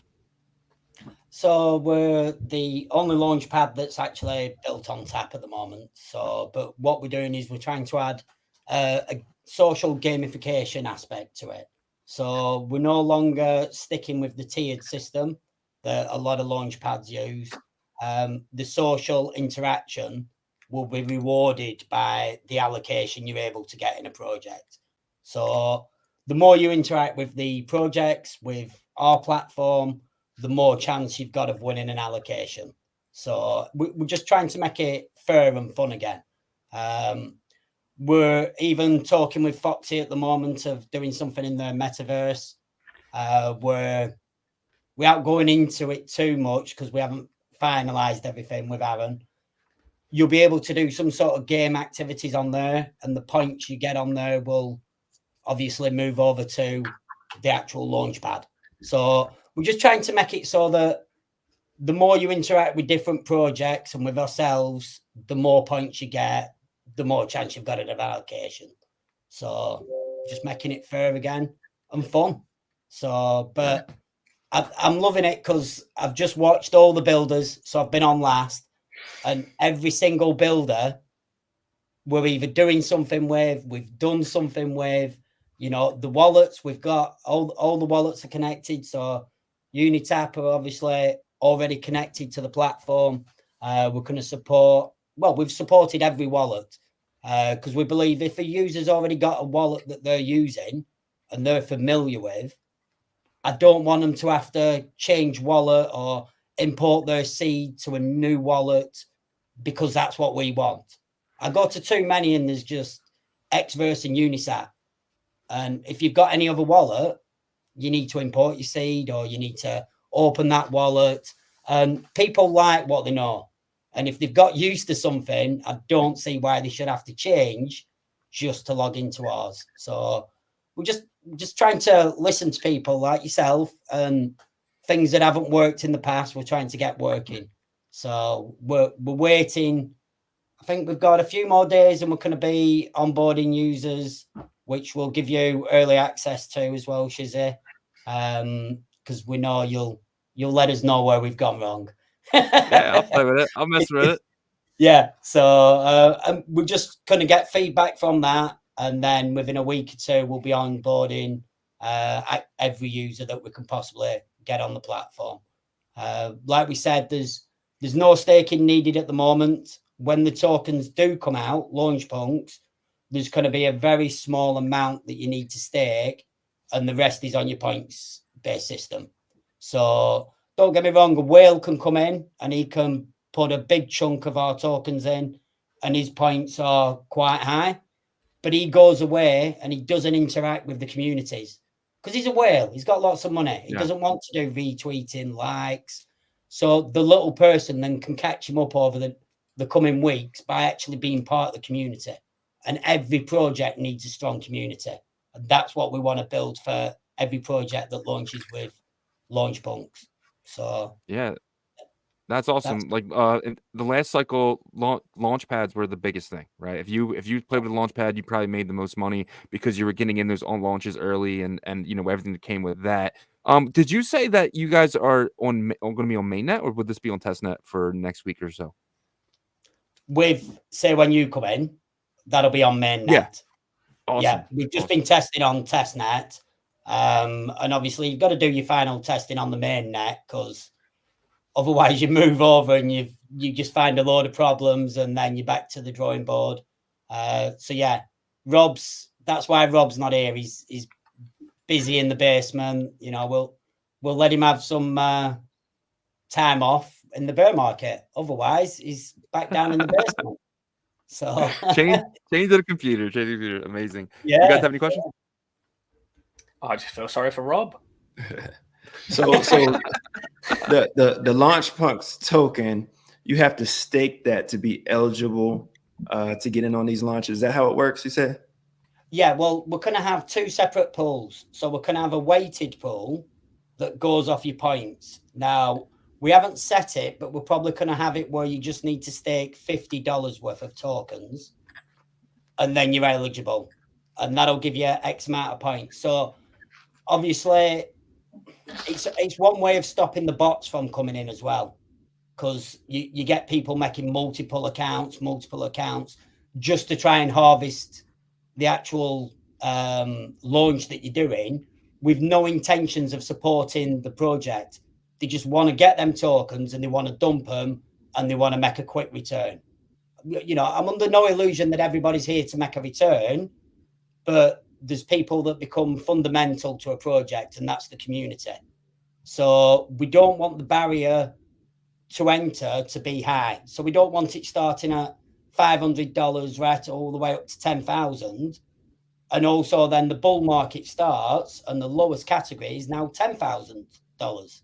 It doesn't scale that way because the rich end up getting richer because they get more allocations.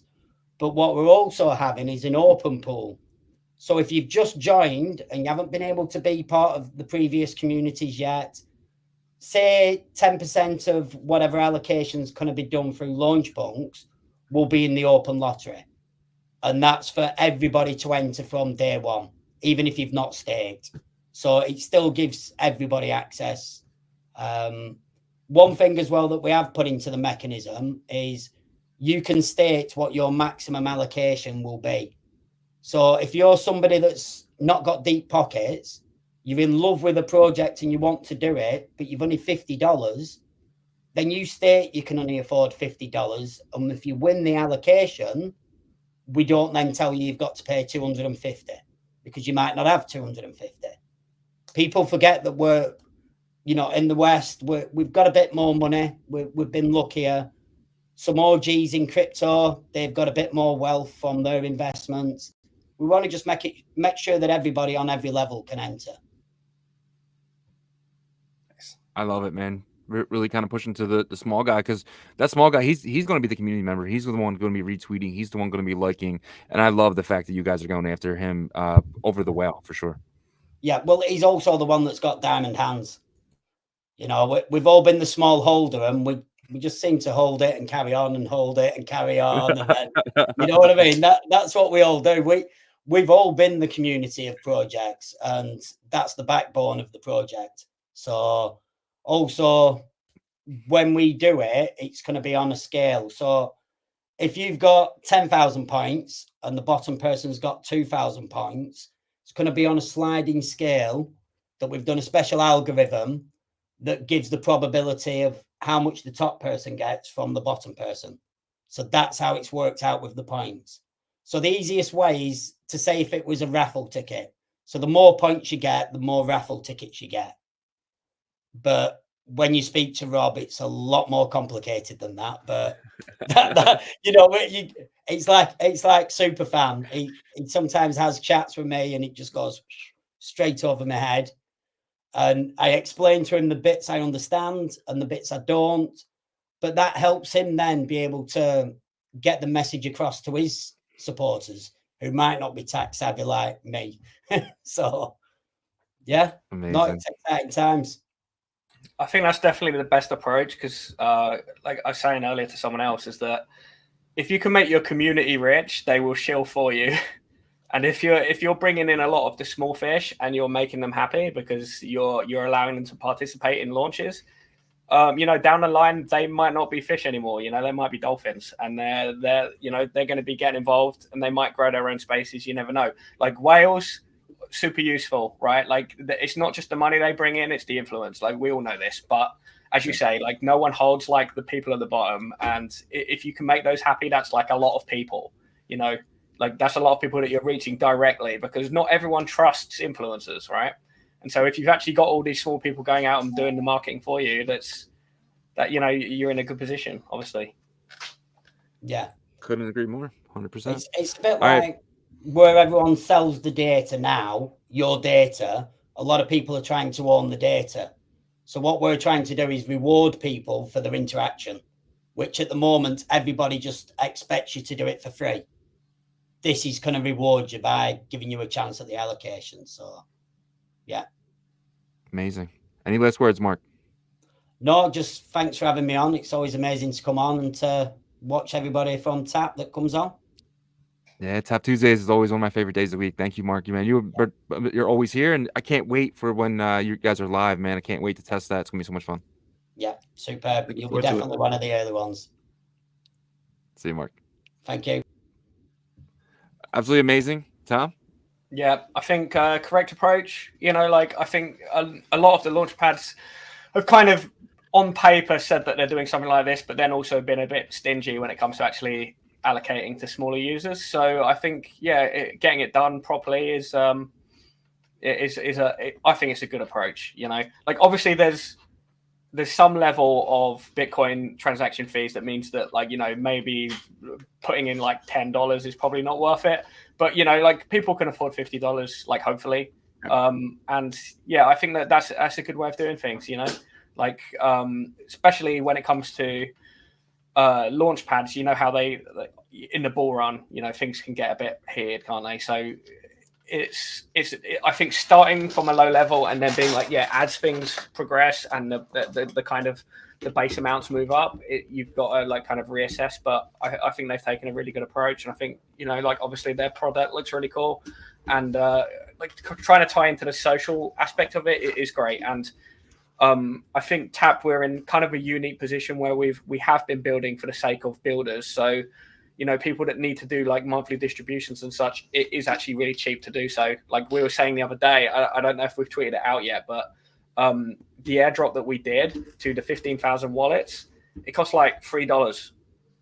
Whereas if you did that on Runes, you're talking about $2,000 or something, you know? Yeah. So it's like you wouldn't do that if you were a project. Like if you were a product and you just launched, like let's say you raise like 50K, you can't spend $2K a month on like distributing to users. It's just not feasible. So like, yeah, we're trying to make it a lot more accessible, you know? Love it. Derek, any words on them? First mover advantage sounds like, man, and like Tom said, man, he's in it for the community, you know, and that's what's gonna help these projects grow.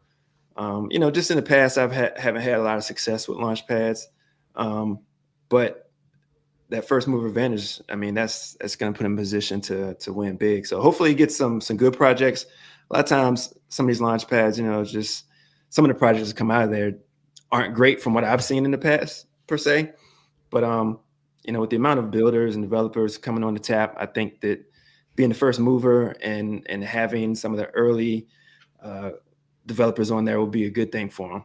So something that he didn't really mention, and I'm sure that he would have if he was still here, is that part of what they're doing is not only for launches, but also like if a team like Foxy or Ghosty or any of the like builders that have already got a functioning product want to do a campaign through them and offer some rewards, that it works like that as well. They can do it. They'll do something like that where they're not necessarily launching, but they're just providing a competition type aspect through their protocol. And like, I think that kind of builds into the whole networking and social aspect. And I think that that's something that will be really good because, as you say, we don't necessarily trust the first, you know, like we never know, right? Like we've launched some, as you say, some of the tokens, they promise a lot and they deliver nothing. And we've all seen that. So being able to tie in with a lot of the more reputable projects that are already out here is like going to be a really good stepping stone. And I think if a few of them succeed, like a few of the projects that are launching, and like I know that there's a lot building in the background that are tied in with launch pugs. You know, if we see that those succeed, then it'll obviously bring in a lot more eyes to the space. And so, yeah, that would be good. But I think that like having that double-sided model, not just being launches, but also supporting existing projects, I think that that's also very wise. So, yeah, I think Mark would mention that if he was here. So. All right. Let's bring up our last guest here, man. It's been a wild one today. Appreciate you guys. Let's bring up Universe, Marie. How you guys doing? Thank you guys so much for being patient. I really appreciate it. Great. Hey guys, how are you? Hi, Derek. Hey, what's going on? Hi. Can I be heard actually? Yes. Yeah. Good. Okay, awesome. So yeah, you go for it. No, I was gonna say. So, you guys are here every single week, and I really appreciate that. It's absolutely awesome. And you guys have updates every week. So, what's the new stuff that's building? Well, first of all, I was just taking a look at Bitcoin, and it's OMG, like we're at 72.9. So that is pretty incredible. So I just kind of wanted to mention that. And first of all, I wanted to just kind of mention that when Derek started, when you started the show, Derek had mentioned that Bitcoin is the mother chain. And I would tend to agree. So all roads are leading back to where it all started. So with Universe Tap Wallet, it is very well positioned to serve the end users who want to have access to all that Bitcoin has to offer.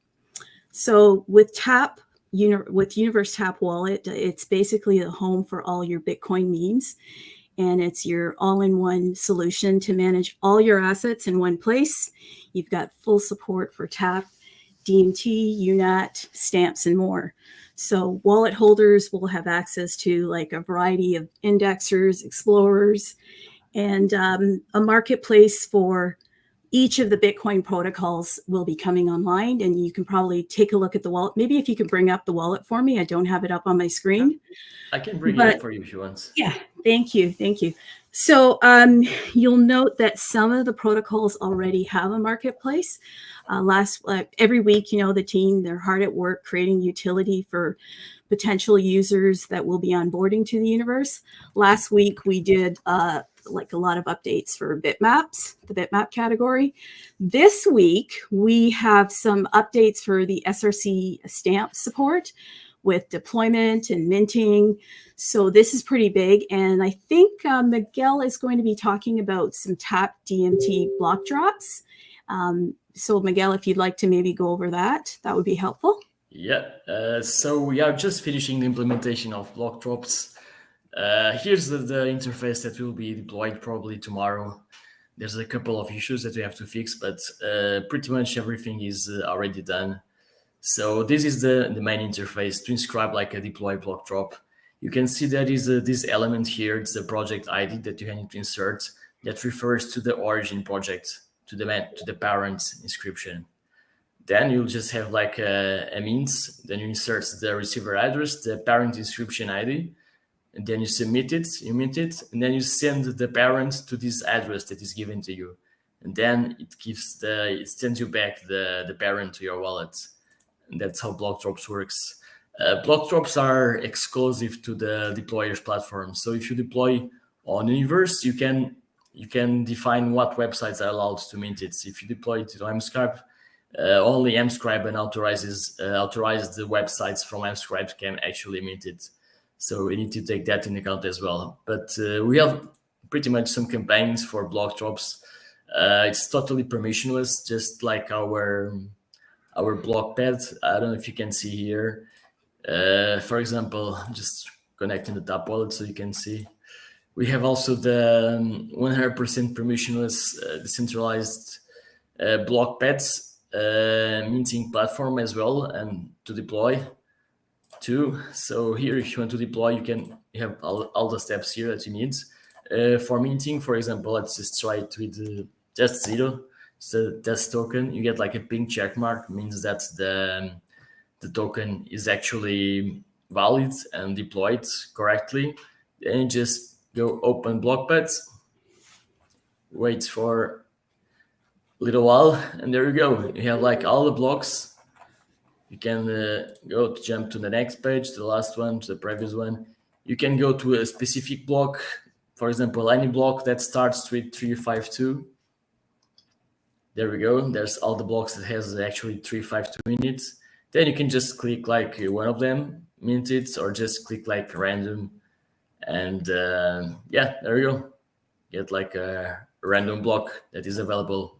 If there is the beginning of the mint, it's better to start like this because there will be so many blocks and you don't know, you don't want to put everything together on the same space. So it's a good idea to use the random minting feature. You have the total progress, the element that is being used, the deployment ID, that you can click it and check it on the Ordinals Explorer as well.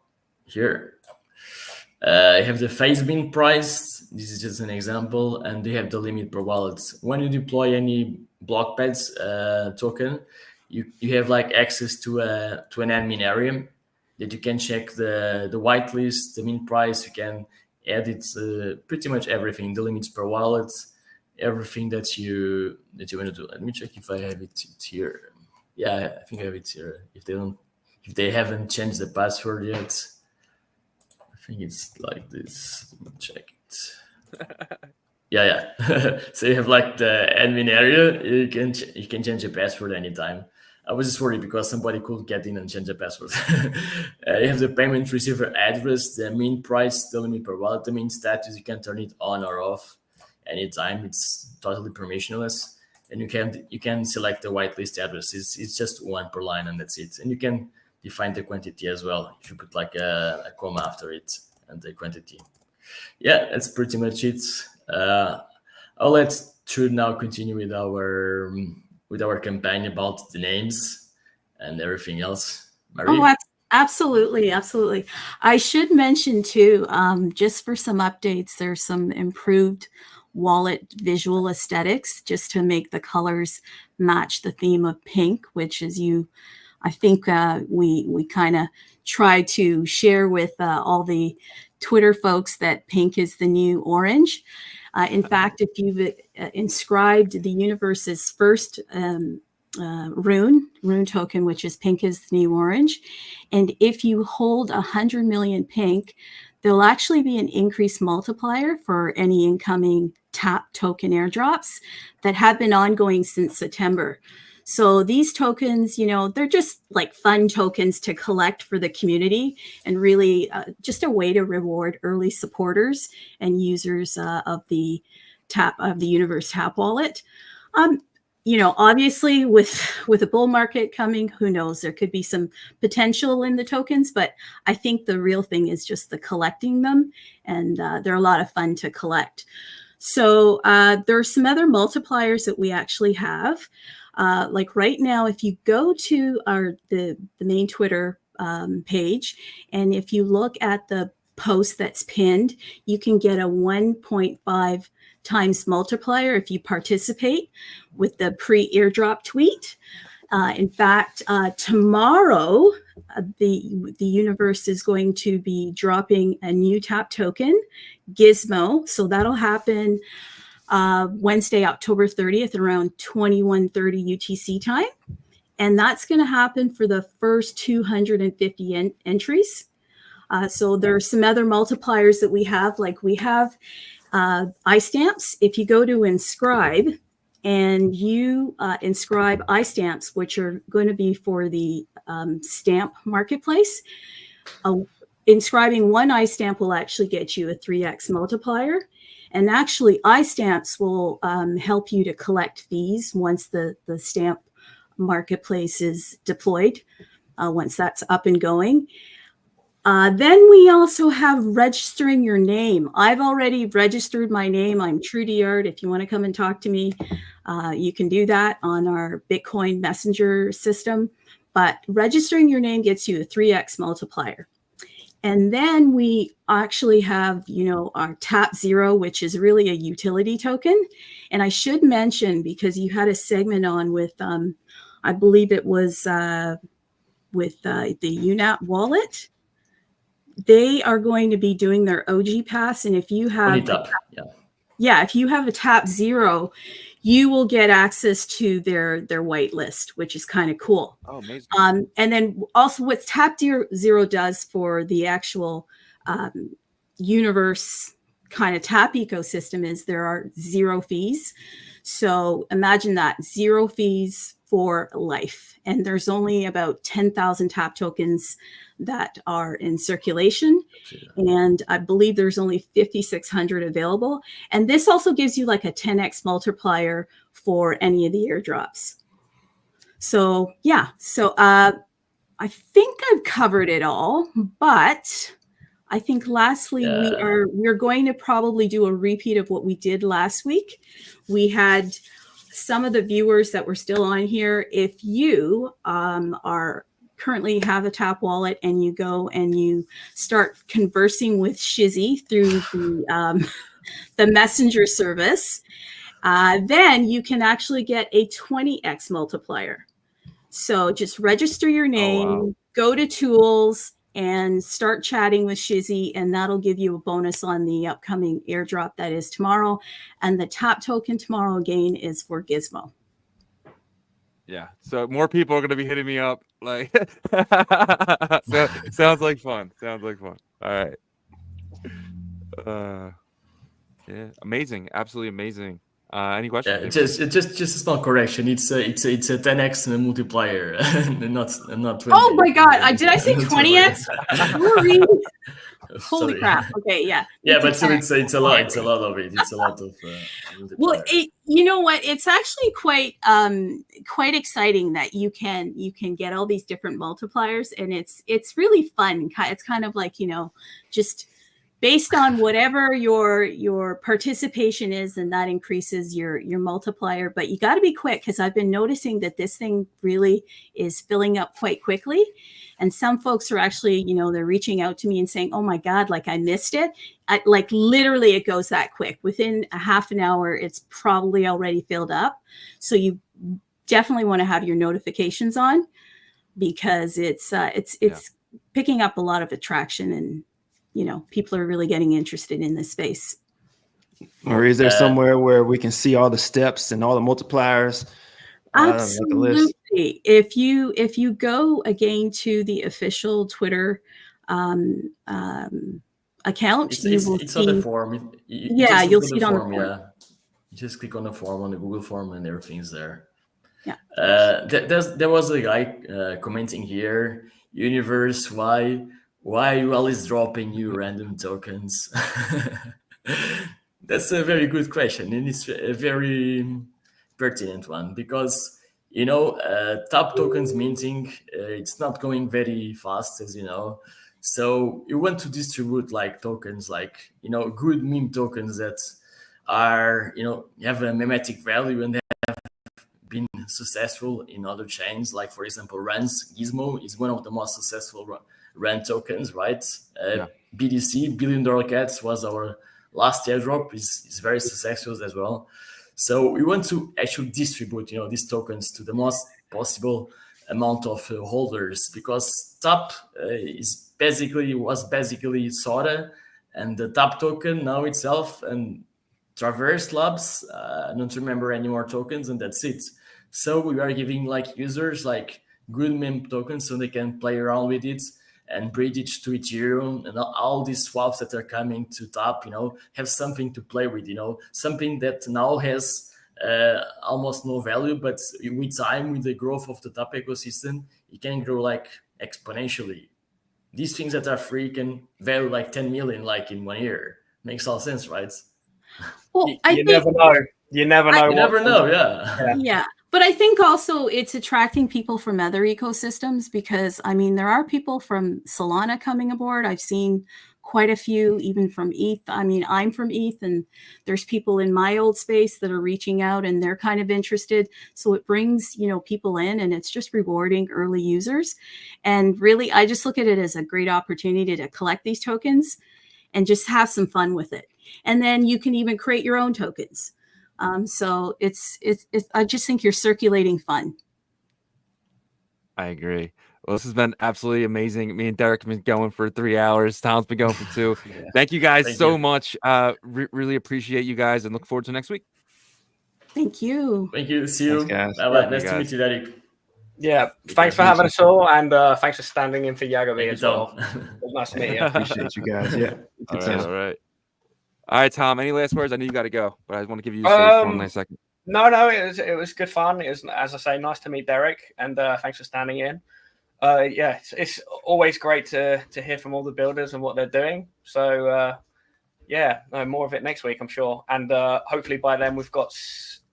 I think within the next day we'll have confirmation on the wallet. Like, it looks like the legitimate one is on the store, but I just need to get word from the team to make sure it's cool to share that. And hopefully the swap is up in 2 days, and we're looking good. Yeah, so send me a message if it's live. So tomorrow we can kind of go over it Cool. live on the show. Yeah, awesome. All right, Tom. Yeah, man. Congrats on everything, man. Yeah. Thanks, man. Cheers. See you later. See you, man.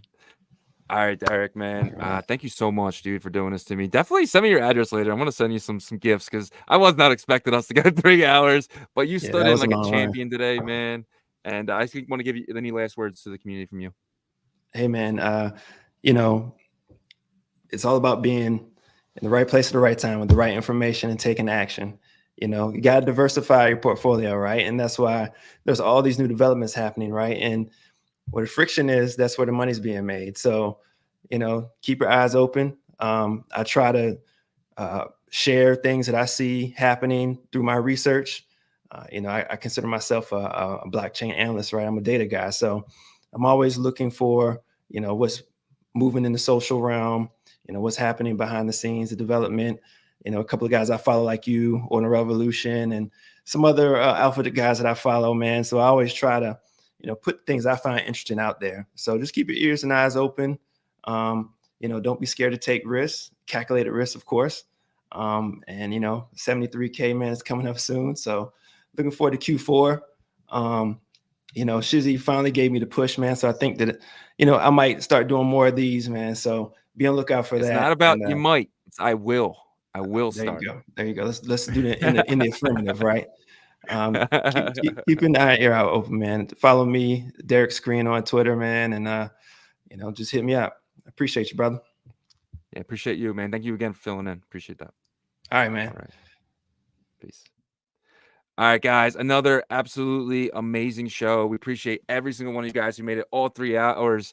Absolutely insane. Every Tuesday it seems to be going 3 hours. But guys, if you guys wouldn't mind checking out our partners up there, we got Bet BTC. They're going to be the #1 predictions market on Bitcoin. They're going to be absolutely amazing. I've been testing them over and over and over. They are almost ready to go live on mainnet. So definitely check out betbtc.win. They're going to be absolutely amazing. You're going to be able to use ICP's backend and Bitcoin's front end. It's going to be absolutely amazing. And then BitPerp, obviously we did the trading competition. It's live. You know, it's on testnet. It's fun and exciting. You can go 100x leverage on Bitcoin and see what happens, right? Because you're not really losing money. It's all paper trading and kind of gets you locked in. It's fun and it's exciting, and can't wait for it to go mainnet eventually down the line. Ordinal Hive. If you guys are airdrop hunters, this is something you guys want to do. You can go over to Merlin Chain and you can just list stuff. You can list it at highest prices you want, so you make sure it doesn't sell. And the more and more you list, the more and more points you earn. So definitely check out Ordinal Hive. They're going to be the Blur of Bitcoin. They're kind of like an aggregator on layer 1, a marketplace on layer 2, and they're probably going to be a lot more than that. Very excited for Ordinal Hive. Foxy, we had them on the show today. Absolutely amazing. Gaming. You know, it's going to build on bitmaps. They're actually one of the few projects out there that let you build on your bitmap. Check out foxy.co and look out for their amazing game that's coming. It's going to be dropping soon. Fluid tokens. Their staking unlock happens today. If you stake Billy Cats or you stake the Runestone, you will be able to unstake them, and the prizes rewards are absolutely amazing because they bought them back in the summer when Billy.cat was like 8 million. Now it's 80 million. So your rewards are almost double the cost of your Billy Cat. So it's absolutely amazing. Check out all the staking opportunities and check out Merlin Chain. Merlin Chain is the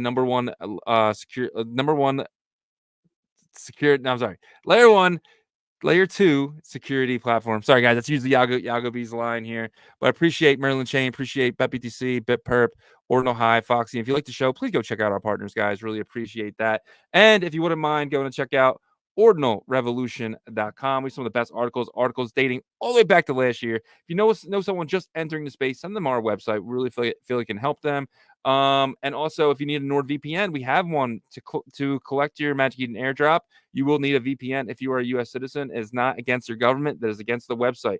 VPNs are perfectly legal. If you want tickets to Bitcoin 2025 Las Vegas, we have the tickets here. Don't wait till next year to get your tickets. Me and Yagobi will both be there. It's going to be fun, exciting. There's going to be events, but definitely do not wait till next year and get our coupon here. And also, if you're looking for merch, we have some of the best merch in all of crypto.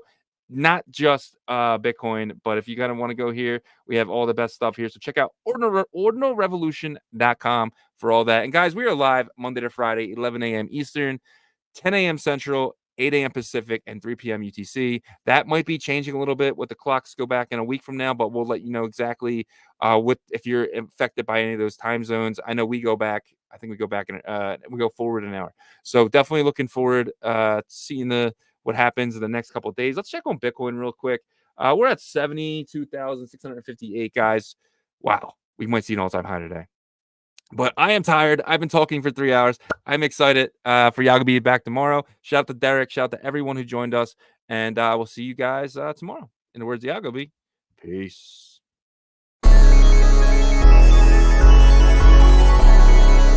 We OG, or no OG.